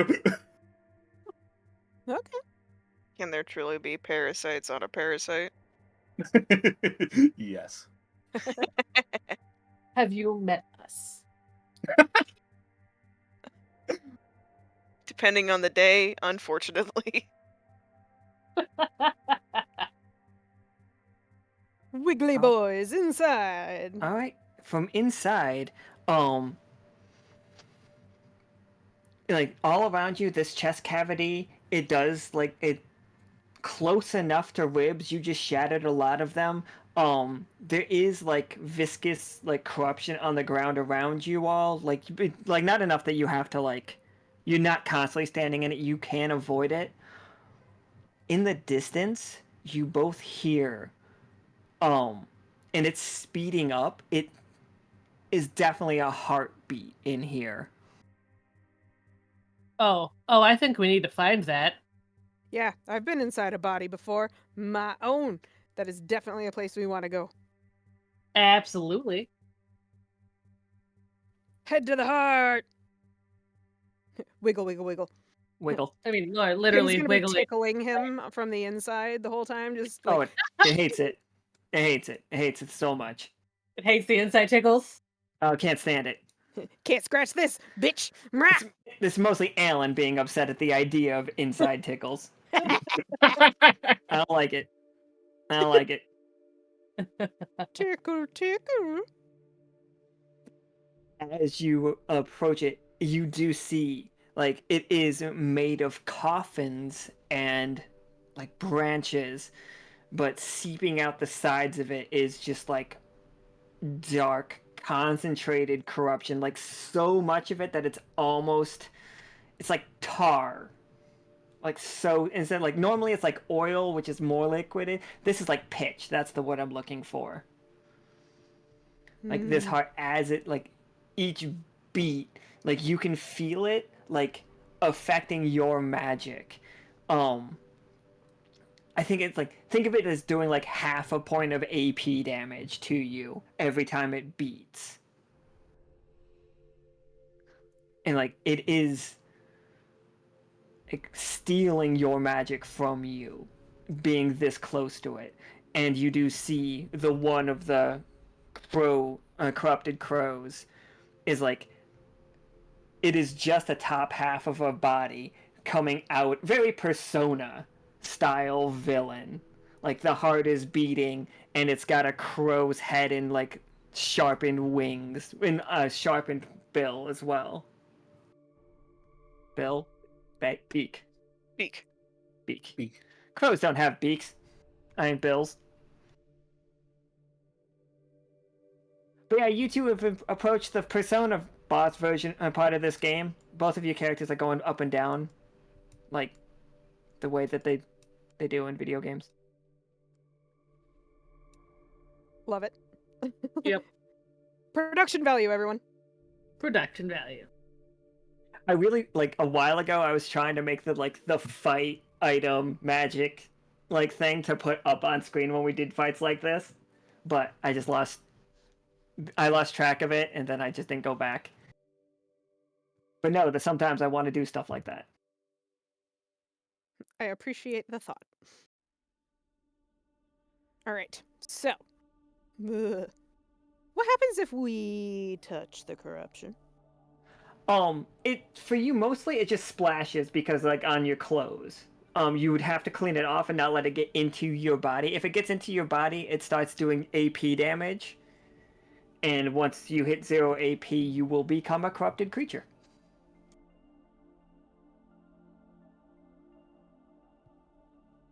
Well then, okay. Don't eat it. Laura, this exact moment is like, damn, this would have been a great time to leg it up. Oh well. Laura, no clothes. All right, so we got the head of a crow on a beating heart, is spilling goo. I'm a So say, fire? yeah, I'm gonna say some fire. Sounds good.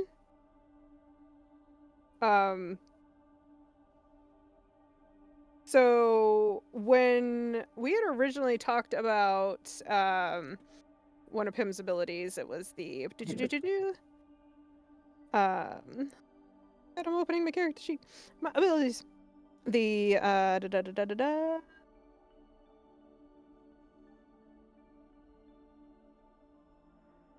the delirium trigger. One of the ideas was incendiary rounds. Absolutely. Can I shoot for that? Yeah, totally. I'm all for it. Okay. Like you guys would know that. Like you knew you were coming to fight corruption. Like you would know to pack fire. All right. So, yes. I'm gonna do the one large shot instead of the individual shots. Yeah, I'm here for it. All right. There's also a crow yelling about it outside. Do you think they know what I'm talking about? And since Pim is now currently in like a hysterical like crime spree rage, having a grand old time laughing, may I get a second roll, sir? I believe so. I feel like As she like long ramped the fuck up. I will give you that second roll. If if Caram and Cash can tell me what they just did to it that distracted it. Like you two outside can feel it begin to pool even more magic to it. Like, this thing is a living ritual. Like, we know it's a spell because it's made of the same wood as the forest that is a spell. So this thing is like pure magic, and it is getting ready for a huge attack. Like you can feel like something building in its chest. Like the heart is beginning to beat faster and faster. Like Pim has a shot lined up, but she needs a split second. How do you give her that split second, Caram and Cash? I mean, I have an idea, but Cash isn't the one driving.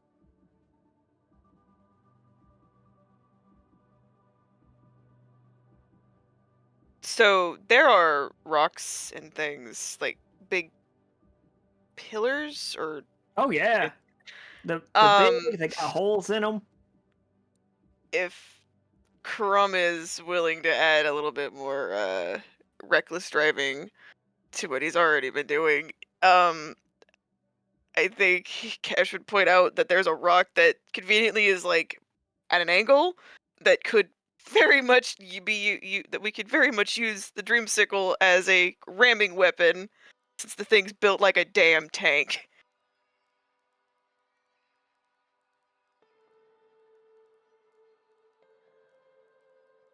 Is Caram dead? I forgot to unmute. Yeah, there it is. Uh, That's the word limit. I'm all for it. But what I was gonna say is, I said it, but I was muted. Karam said that he would want you to take the wheel, so you could take it. Oh hell yeah! Then yeah, that's what Cash would be doing.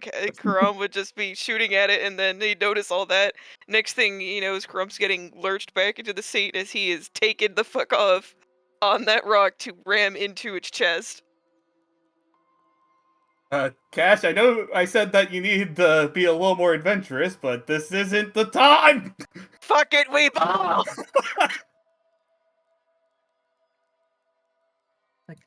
Absolutely. Cash, give me 2d20. Yes, sure. Oh Oh! no! Jesus Christ.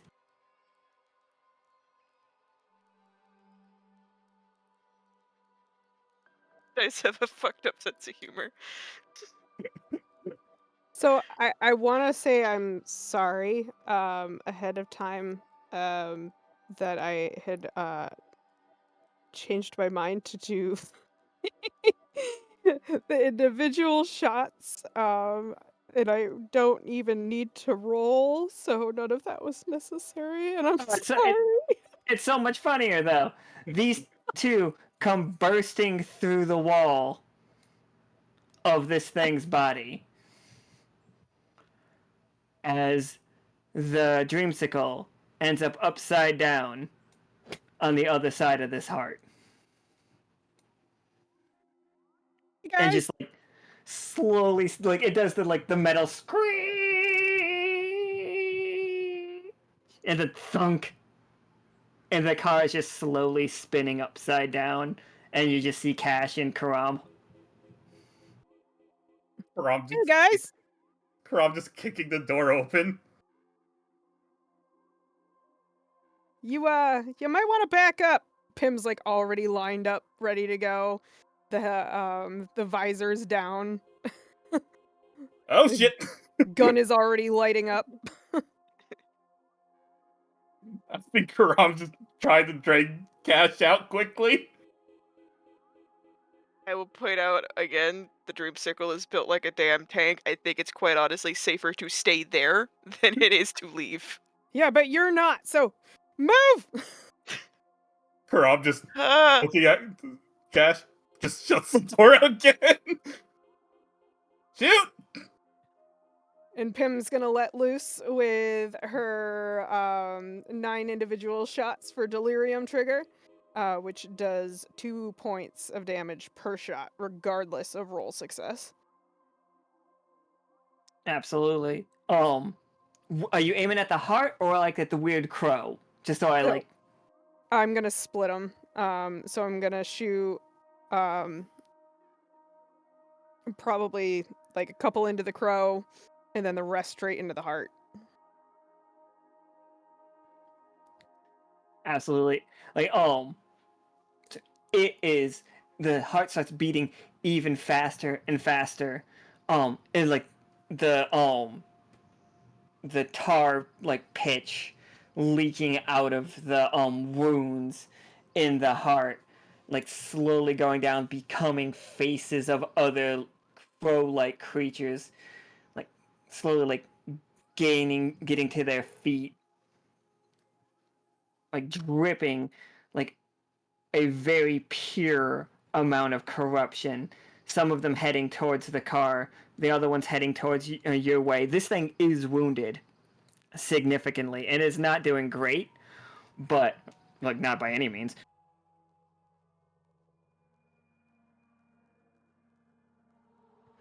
But it is using the time, like it's using its blood against you, or that's what it's trying to do. Like this is the whole place around you guys is bursting in flames. Every part of this except for this cavity in its heart is burnt up outside. Like it is getting hot in here. It is fucking like stifling. The car's in here. Like there is a massive corruption creature. The heart's still beating. All of these crow-like creatures are trying to get at you. Laura, what is your turn? Laura's had an idea. Laura's had an idea. And would like to make a dash towards the heart.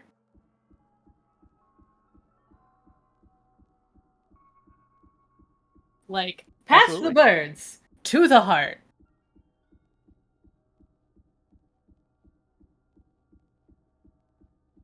Okay. Well, all right. So, what would it take to get there? Cash and Karam, you guys can get out of that car just fine. Um, just for you don't have to like spend time like making rolls getting out of it or anything. Um, what do you need to get there? What needs to happen for you to get to the past these crows, Laura? What challenges are in your way?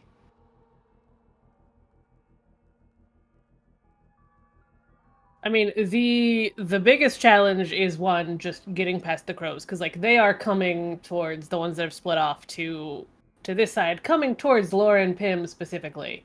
But then also it's a matter of like the heart is not on the ground; it is getting up to the heart. Absolutely. And those crows are not slow. No, these crows are much faster than.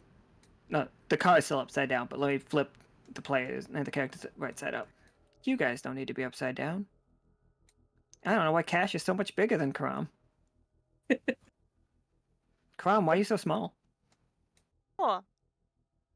Oh, look at him. Just a little guy. Just a little A guy, little just a guy. little dude. Threat Because has been detected. little guys are threats. That is the most dangerous thing. All right. Laura, you just gonna go for it, or do you want help? I'm gonna go for it. All right. Give me a 20-sided give me a 20-sided and tell me how you get past these crows. Oof, tough choice. You can get past them, but it's gonna hurt. They're gonna Oh, I fully expected it to hurt, but she is gonna go, and Laura's gonna wait until the last second, until it looks like they are about to get her. And in that split second, the crows are gonna be very confused because suddenly she's going to get smaller. She's legging it. So the crows are expecting to hit her like full force in her current size, and then she just loses a couple of feet as she goes back to her old form. Like, they get her. Their claws get her. It hurts, but she makes it pass. And for modesty's sake and censorship, Lloyd's clothes suddenly appear on her as well. Wait, no, I got the token for it. Never mind.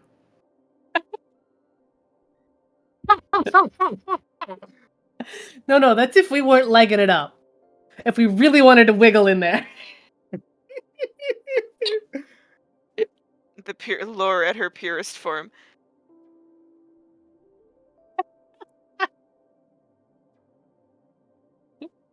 All right, yeah, Lori, like you make it to the heart. What's And I would like they, to. They did 6 damage to you, by the way. And then I would like to, and this will, I am fully okay with this costing me the item. I would like to stab the Wand of Inferno into the heart and then set it off. Yeah, I'm here for it. Yeah, give me 2d20 on that one.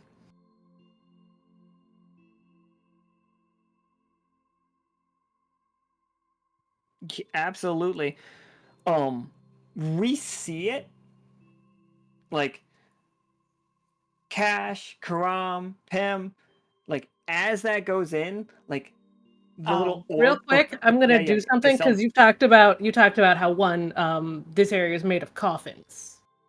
Oh yeah, go sell me. Which includes dead bodies. Dead bodies give off fumes and gas that are extra flammable.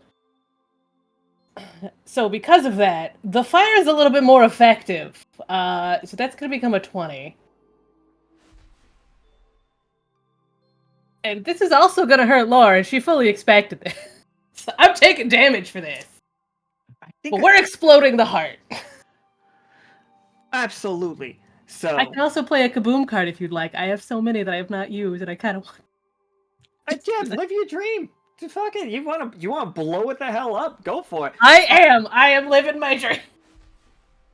Pim's just standing off, just wiping a tear. Just single tear from Pim, like, oh god, it's so beautiful. It's so beautiful. Wipes a tear from her eye, then fucking like rifle butts one of the crows in the face. Goes back to wiping that tear. It's just so. Pulls out sidearm, bang! Beautiful. Caram over there just fighting for his life. Pim just weeping. Not in a bad way. I was gonna say, I'm not sure they really care as much about Caram as they do Cash. We know Corruption doesn't really care about Caram. And there's this highly magical Catman next to him. Caram's working to protect Cash. You know, They only it's care really about funny. Caram when he shows his ankle, and then they just want to get away. Thank you, leg. You know, just roll up your pant leg to show off that leg of yours. Come on. All right, so Just here's how I'm picturing thinking anytime it's that happens. looking. If everything, like, if we're cool with like this, so inside this wicker cage of magical wood that is like holding this corrupted organ, this just blacker than black tar. Like we see the wand get punctured through it, and then like a little fireball get like launched out the end of it, and as it's going, it's like watching the bullets go through ballistic jelly, like in super slow motion. But instead of like that being a rip in the jelly, that's just a trail of fire, and like it's lighting this up like a crystal with like, and so you guys can barely see through it. In the center of this is a giant coffin, and like in that moment, Cash, like all of you see it and understand that that is the body of some ancient god. That must have been what that is. That is why this is so much magic. That is why this is so powerful. And it'd be really cool if you could research it. And then the fireball touches it and explodes.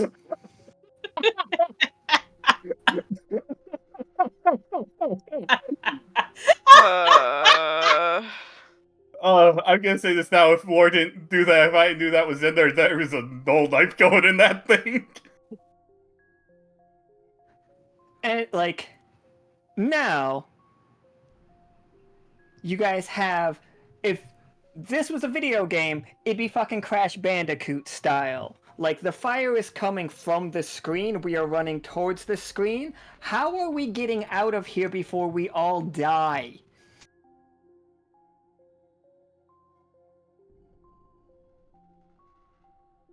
Can we grab some of them caskets and hop in them and yeet ourselves out of it without touching the fire? Pull an Indiana Jones refrigerator move. I wasn't gonna say it, but Like, I mean, if it's gonna explode anyway, we might as well just pop ourselves in these caskets and wait for what happens to happen. or we All could right. get in the car.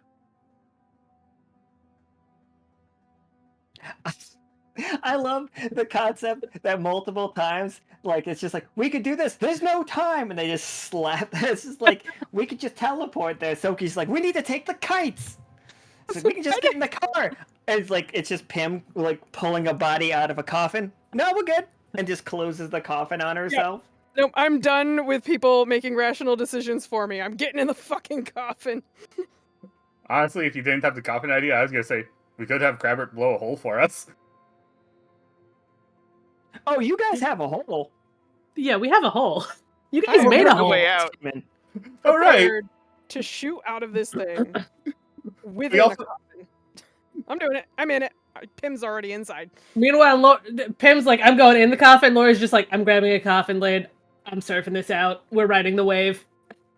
Yep, she has like crossed her arms, looked at Cash, and then immediately just shut the coffin. Soki, you feel this moment happen from a distance. Like, Lore and Pim around you, and it looks... Ash wouldn't have seen it, but Caram could have. It looks like the shield that got put up around the silver thimble when all the worlds ended. Like when everything was smashed together. Like, and it feels like that shield. Like, you inherently understand that Pim and Lore are going to be perfectly safe.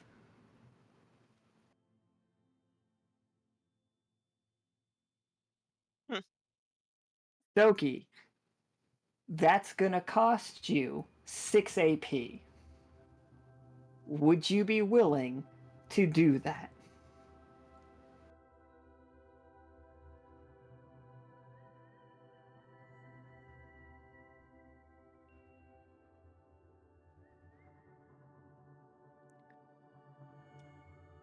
It's just like, wherever Soki is, he might have like a stutter step situation.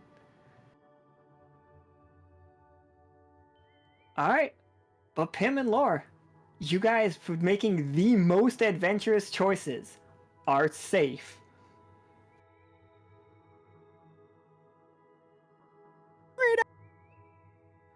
Adventure! Adventure! Alright, absolutely for that. As Now, Laura just fucking like surfs the explosion out on a coffin lid. Doesn't even go through the actual hole that Karam and Cash made.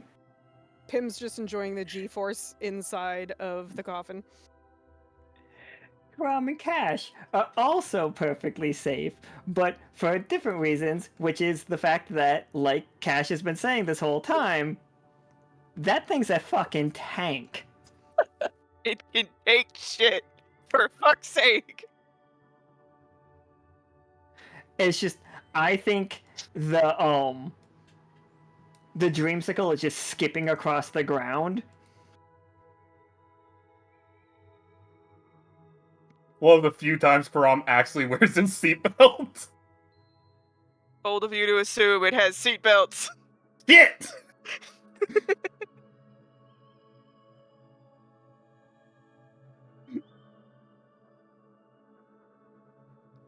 So Pim and Lore, like Pim, your coffin hits the ground, rolls multiple times, lands standing perfectly straight up, and just like you were able to walk out of it, just like it's like you're walking out of a room. Yeah, literally, as soon as it lands, the door just pops open because she kicks it open and walks out and gives a good stretch, and she's just like, oh, hell yeah, I want to do it again.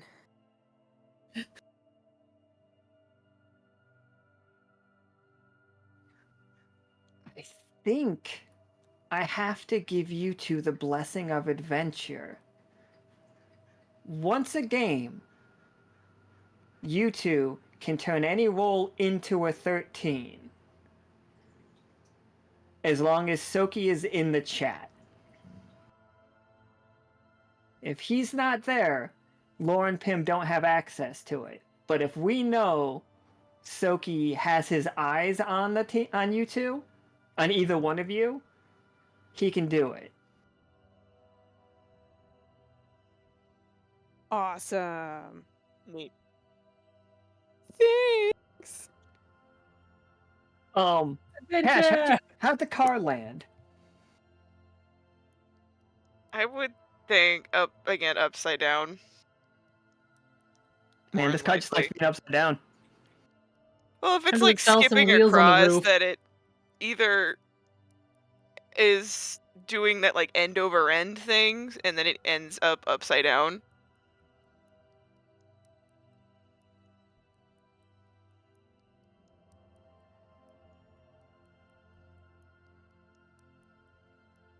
You need to install a way to flip this car over. Yes. So you all see, like, this whole place is scorched pretty good. It looks like a giant fireball went off. But as it went off, and instead of and you could tell that it would have just gone forever, but you see the corruption just burning away into the powdered form that we've talked about before, and there is like a storm of it now heading back to Tirloa. Alright. So the mechanic is we are putting all of this in one spot so that our path team only has to kill one big bad monster. That is the plan. You all, like the four of you, just made such a fucking monster with a ridiculous amount of HP, for the record. Like the fact that the fact that you were using weapons that is just very good against the corruption, what with the unicorn tears and fire, is basically all you guys used against it, didn't you? You just burnt the shit out of it over and over again. Yep. Okay, solid.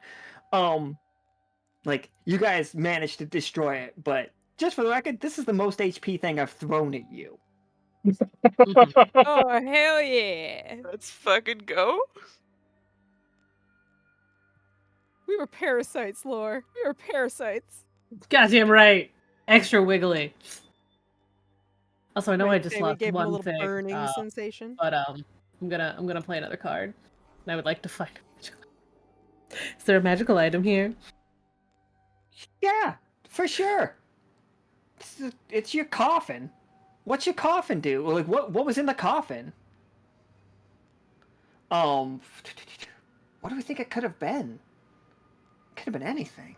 It really could have been anything. I Because if mean- it came, Wait, is it the coffin, or are we talking like the coffin lid Laura surfed out on? You could keep the coffin lid. Or what if Or? it's like a magical talking skull? Laura just acquires another frame. Yeah, Laura building a menagerie of just 100%. random you go. creatures.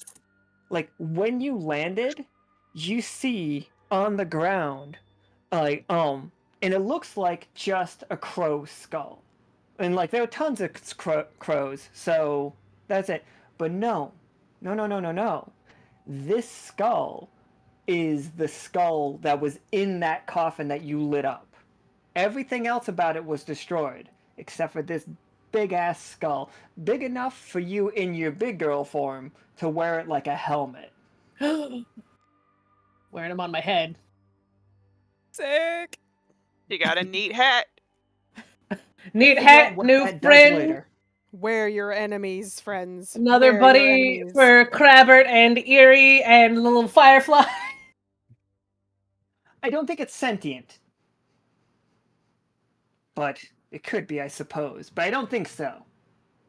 You have enough people. At the to very have- least, it's not sentient right now. Who knows what'll happen in 3 At years? the very least, it's not sentient right now. Like it is a powerful magical thing, whatever it is. It's clearly weak to no, it's not weak to fire. Everything else was, not this. But Fire resistance. fire resistance. What if, say, we counted this as a blow against the big bad? Like, this was basically you guys kicking the thing that they are going to fight in the teeth while it was being made. What effect would we want this fight? Like, what advantage do we want this fight to give that team?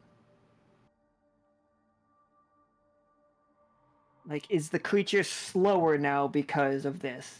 It's not like does it have less HP because this thing had so much HP and it was like a heart situation? I was going to suggest it's more brittle, but someone else could have a different word.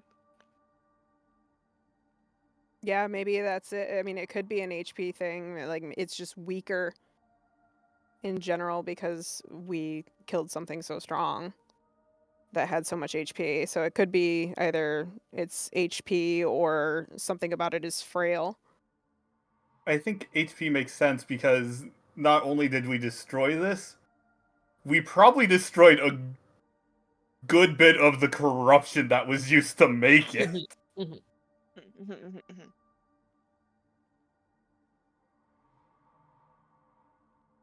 Yeah, like Soki has Yorick's skull, which is why I didn't want to make Another this one talking skull. another sentient skull. I didn't want to do Oh, it. I didn't know that. That's awesome.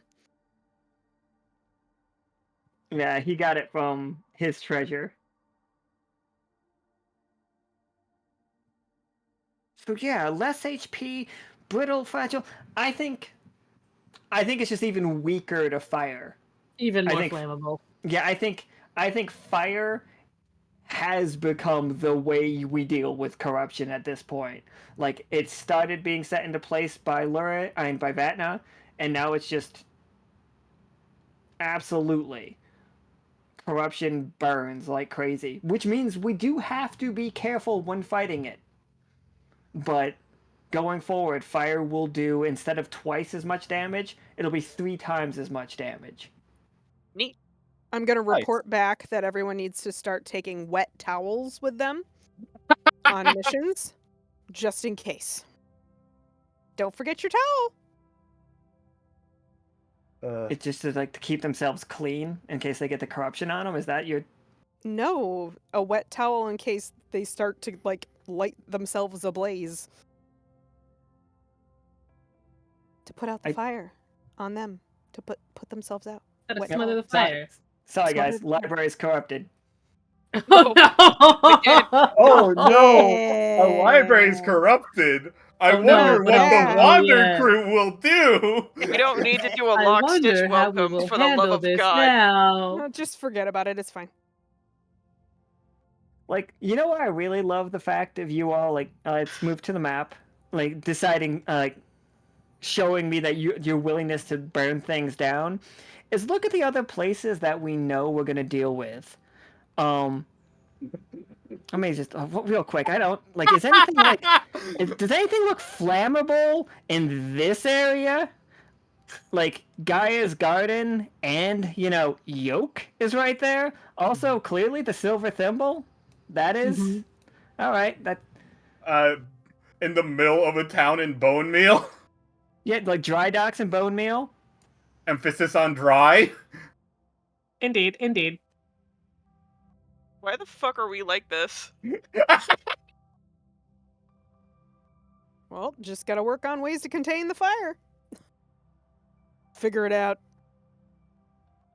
You just need to. Apparently, everybody needs to just have scrolls to be able to cast Storm Call to get to make sure shit doesn't go bad, I guess. It's just Roll storm call. Starts raining corruption. It's like, well, at least it's raining, but then you remember corruption's super flammable, so it starts raining fire. Is Apollo in Gaia's garden? I'm only a No. doctor, I don't know what I'm talking about. Apollo's in the silver thimble. Okay, Apollo's in the greenhouse. Okay. Oh man, at least we don't have to worry about this being in the silver thimble. It's like, yeah, like good news. You're perfectly safe. And it's just like this part. All right, 1, 2. No, one. I was still just on 1, 2, 3 places. 4. I see 4 places that they marked that I wouldn't consider heavily flammable places on their own. The Do we rest have of a them, fire department? no. I have a contentious relationship with the fire department in this world because they charge you money. Wait, really? That You know, it occurs to Laura that with the increase in flammability and the fact that, you know, Laura and Pym build mechs in a place where things probably explode, they probably have a decent fire suppressant system. It's like, I Yeah. wonder if we can weaponize that, or at least make it Well, portable. we could for sure like take some of the forklifts and just pop like a hydro system on them. Just little mobile Can we firefighters that out you the don't fire have to part? pay.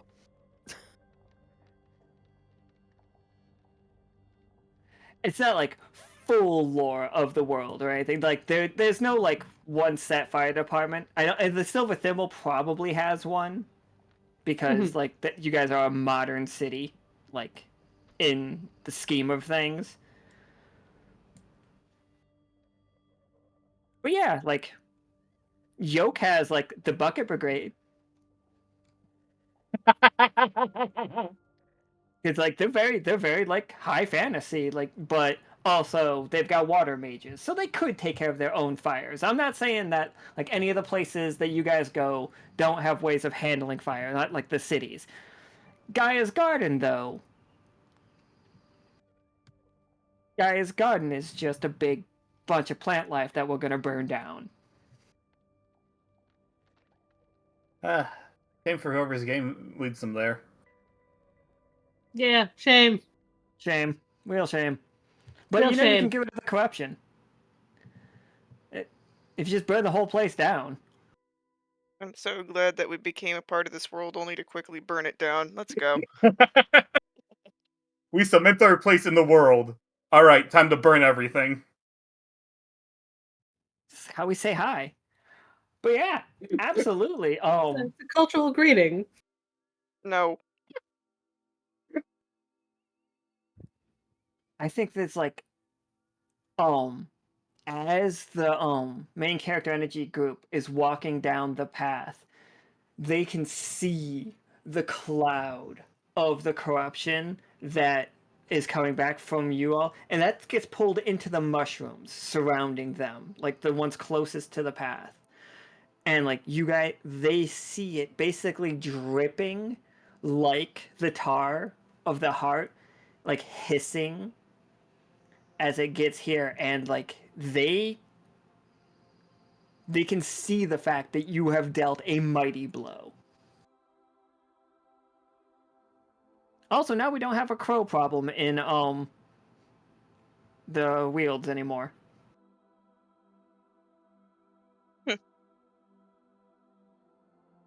Neat. Alrighty then. Like Crabbit just like lowers the ladder for you all to like. No, he has to land because he's got to pick the car up. Is it like a wench situation on the airship, by the way? Yeah, absolutely. absolutely. Did you both just say, oh, absolutely, at exactly the same time? Is that what Yes. just happened? Yes. Yeah. Yep. I was like, what, that was like a really loud echo, or? You have the two groups of people working in tandem. The brain cell has been successfully shared.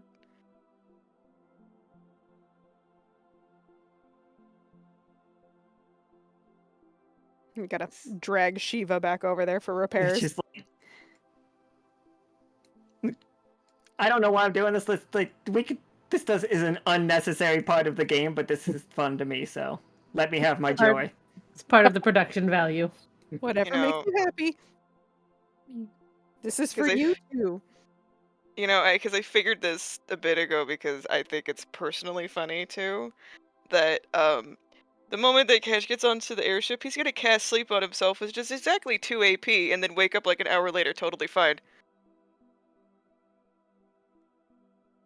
Like, that magic has to be so weird for like, not for you three. You three don't give a fuck that Cash, like, is radiating magic. Because none of you particularly care one way or the other about magic. Well, Caram doesn't trust it for the most part, but he doesn't feel it.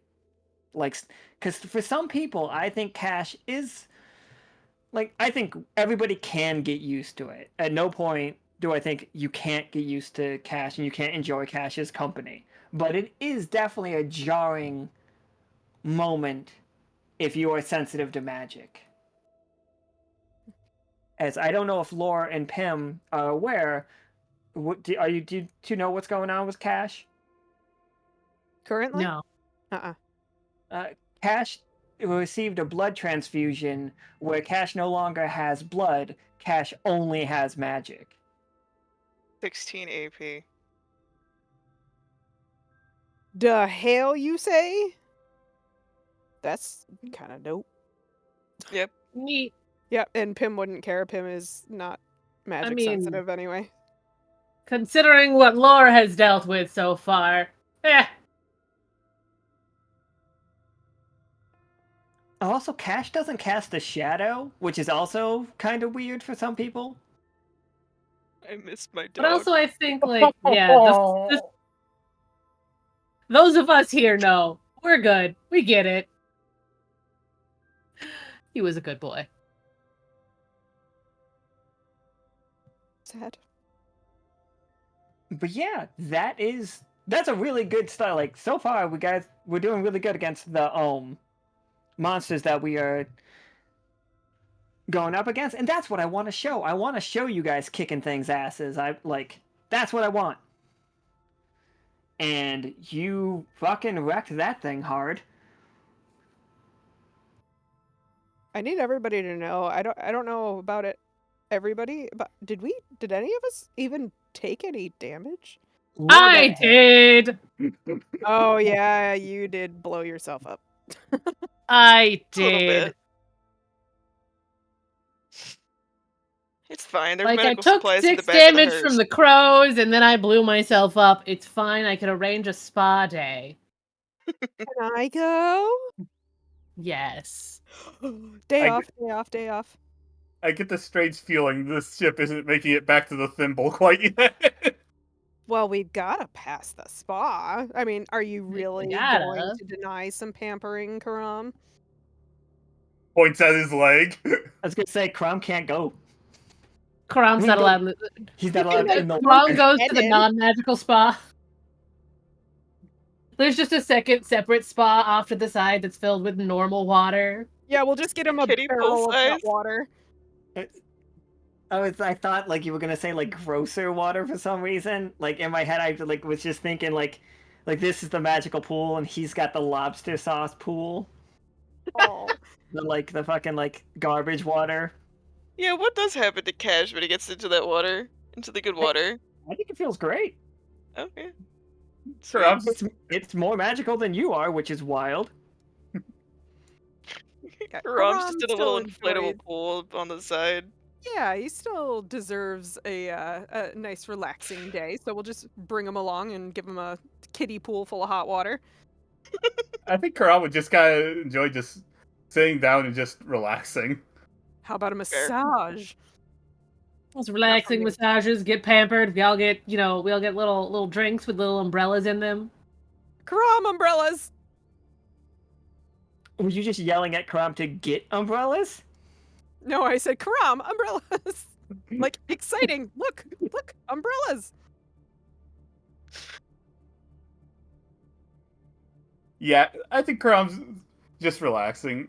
Probably is enjoying a nice drink and just kind of just talking with him and enjoying it. Obviously, being careful to not mess with the Salamander King's new business. Call me Sal. And the Salamander King fucking talks. Ooh. It just Can do, circles Sal. right the fuck back.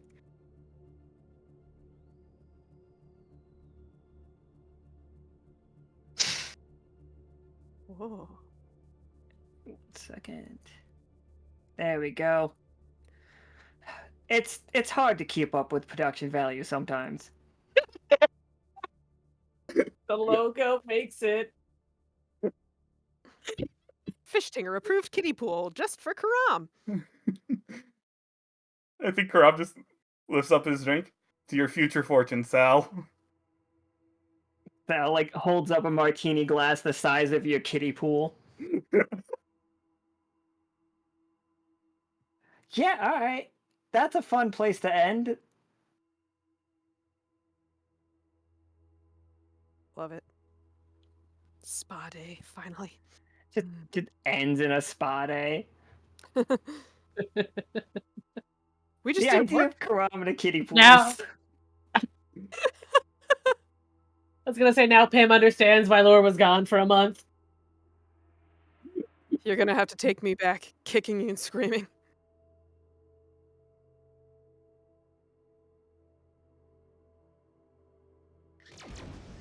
Wait, are we mad at Sal for something? What'd he do? Oh, good. The game that never ends. All right. I So- shit you not, I have been sitting on this card ever since the original Dreamworld game. So I have had it that long. it's fade to black, then back to black. It goes on and on, my friends. What's another song with black in the name?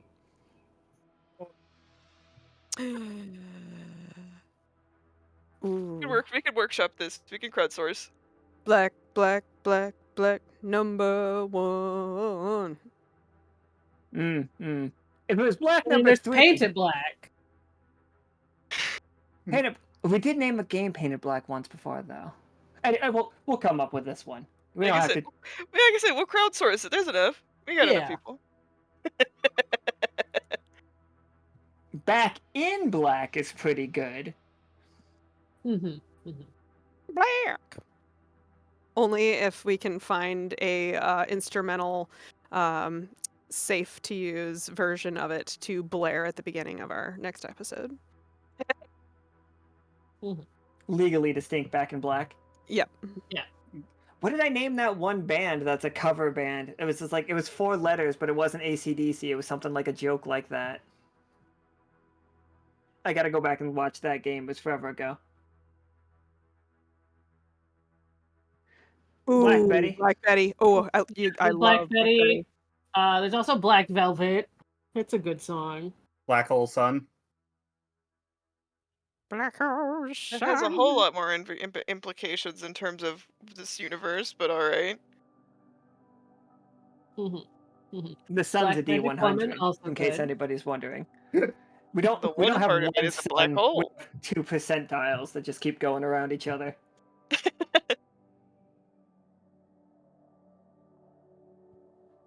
So yeah, a recap for today's game. These 4 there was a little bit of corruption spreading. It was crows from Sonnery gathering bits of magical wood to build a giant structure for a corrupted creature's ritual. to make it bigger and bigger. They made it the biggest that they possibly could by throwing a perfect provoke into it and then rolling a 1. And then turning that into a 20 as well. So they had to fight the most HP thing I've ever given anything in this game, which was 240, in case you were wondering.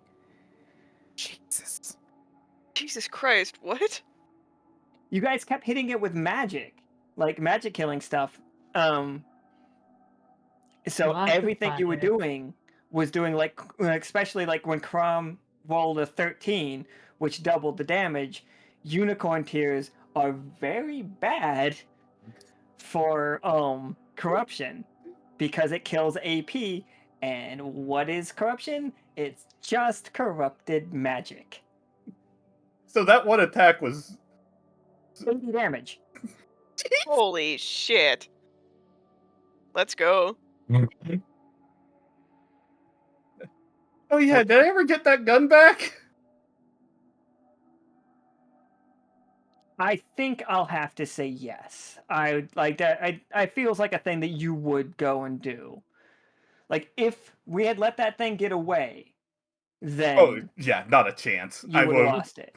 But no, I think in the wreckage. Let's be fair. There was basically a nuclear-sized explosion inside of it.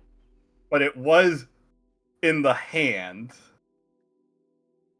Okay, we'll let it rock. I think for my next game I cannot have it as it will be in repair. Just hand it off to Cass. Like, can you do something? Yeah, I think that it needs repairs before I can use it again. So next least he's game I not- cannot have it. At Just least he's walk not up to pulling the acorns stairs out of and it this like- time. We have shown off Soki's ability to shield people while he's not in the game, as long as they are like doing the most adventurous thing that they can in that moment. Like, reject the logical, go to the adventure, and Soki can protect you.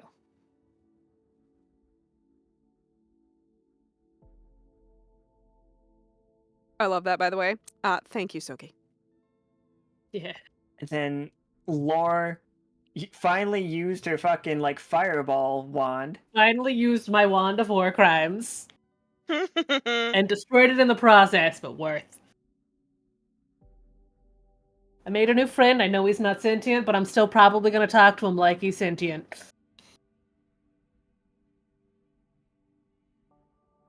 Lore's fine. There's nothing to worry about. Lore's fine. When this magical is your new friend in the water with you?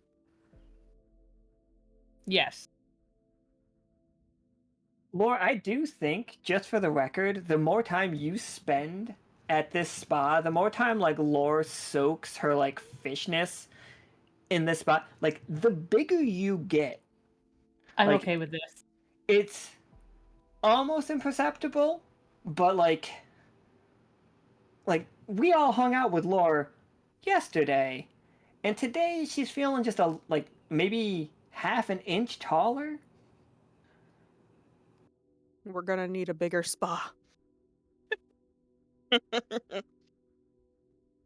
I'm not saying she's tilting the airship, but you know, at a certain point, it's going to be become very noticeable.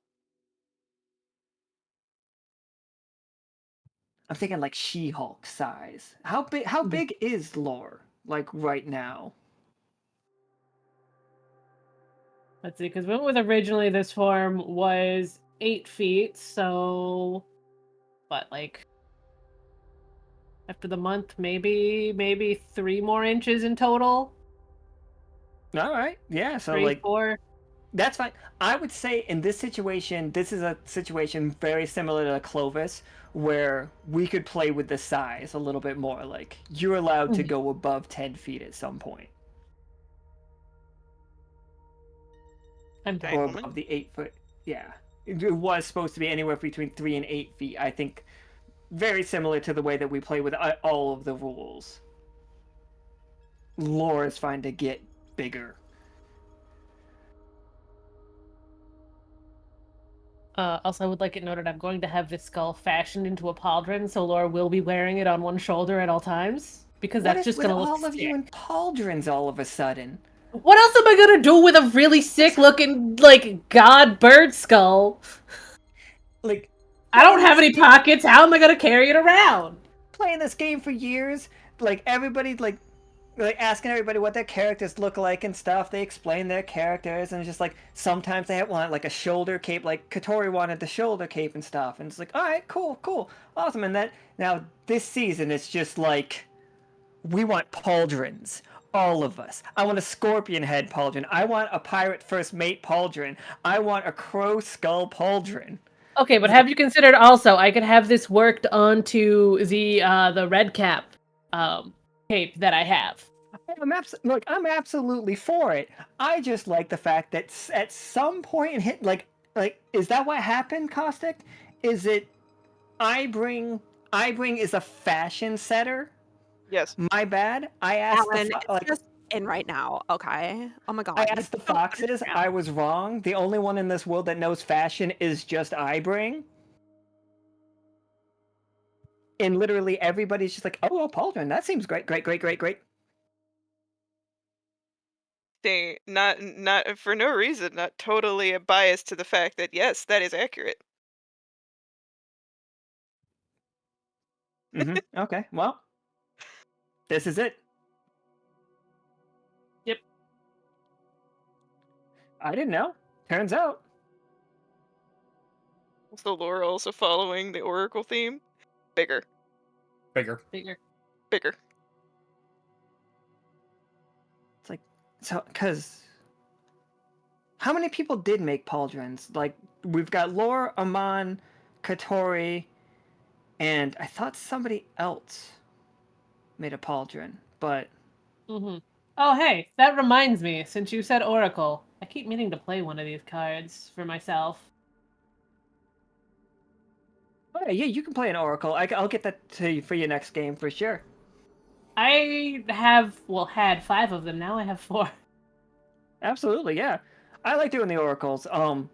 Just so you know, some of these games, the Oracle cards are going to get weird. And if you guys play the treasures, they're going to get weird because I've just got a lot of dumb ideas I want to see. I'm here for all of your bullshit. Let's go. I appreciate it. We're always I here have for one his too. bullshit. I wish I had another one. So yeah, Nope. oh, go ahead.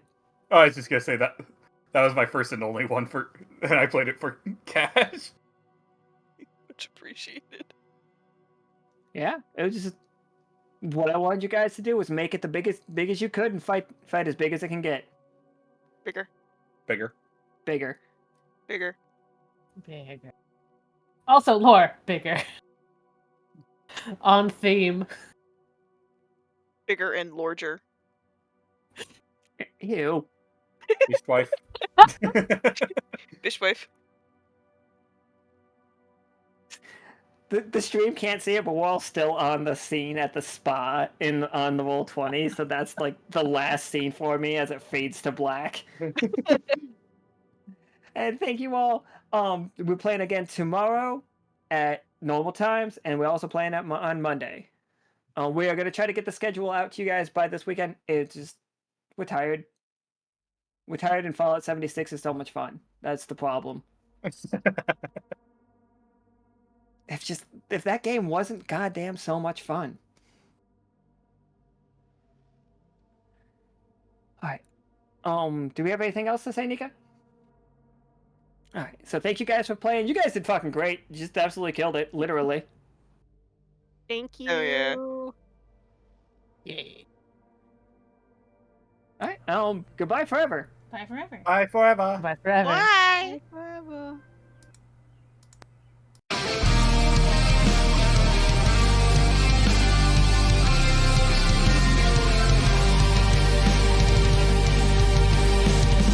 Born as a smith, here I forged my new home, protecting the crews amongst destiny's throes. Which is the right path that I value more? My tinkerer's tools or my magical form? In the danger, don't know what comes next, weaving my way with each step.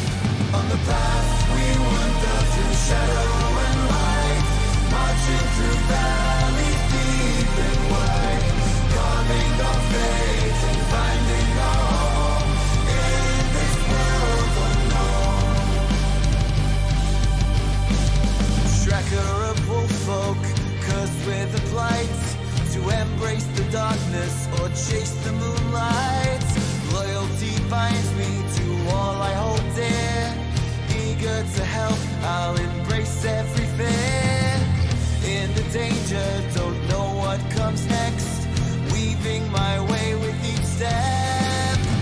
On the path we wander through shadow and light, marching through valleys deep and wide, carving our fate and finding our home in this world unknown.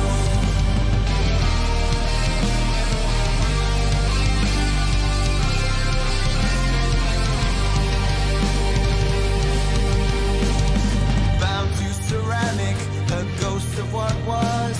I yearn for the path to break free from my curse. Brave in the face of all my hidden strife. Forward I journey to seek a new life. In the danger, don't know what comes next. Weaving my way with each step. On the path we wander through shadow and light, marching through valleys deep and wide, carving our fate and finding our home in this world unknown. Trained to be loyal to colonies call, yet torn by desire to be something more. Only in combat these bonds we renew. Together we journey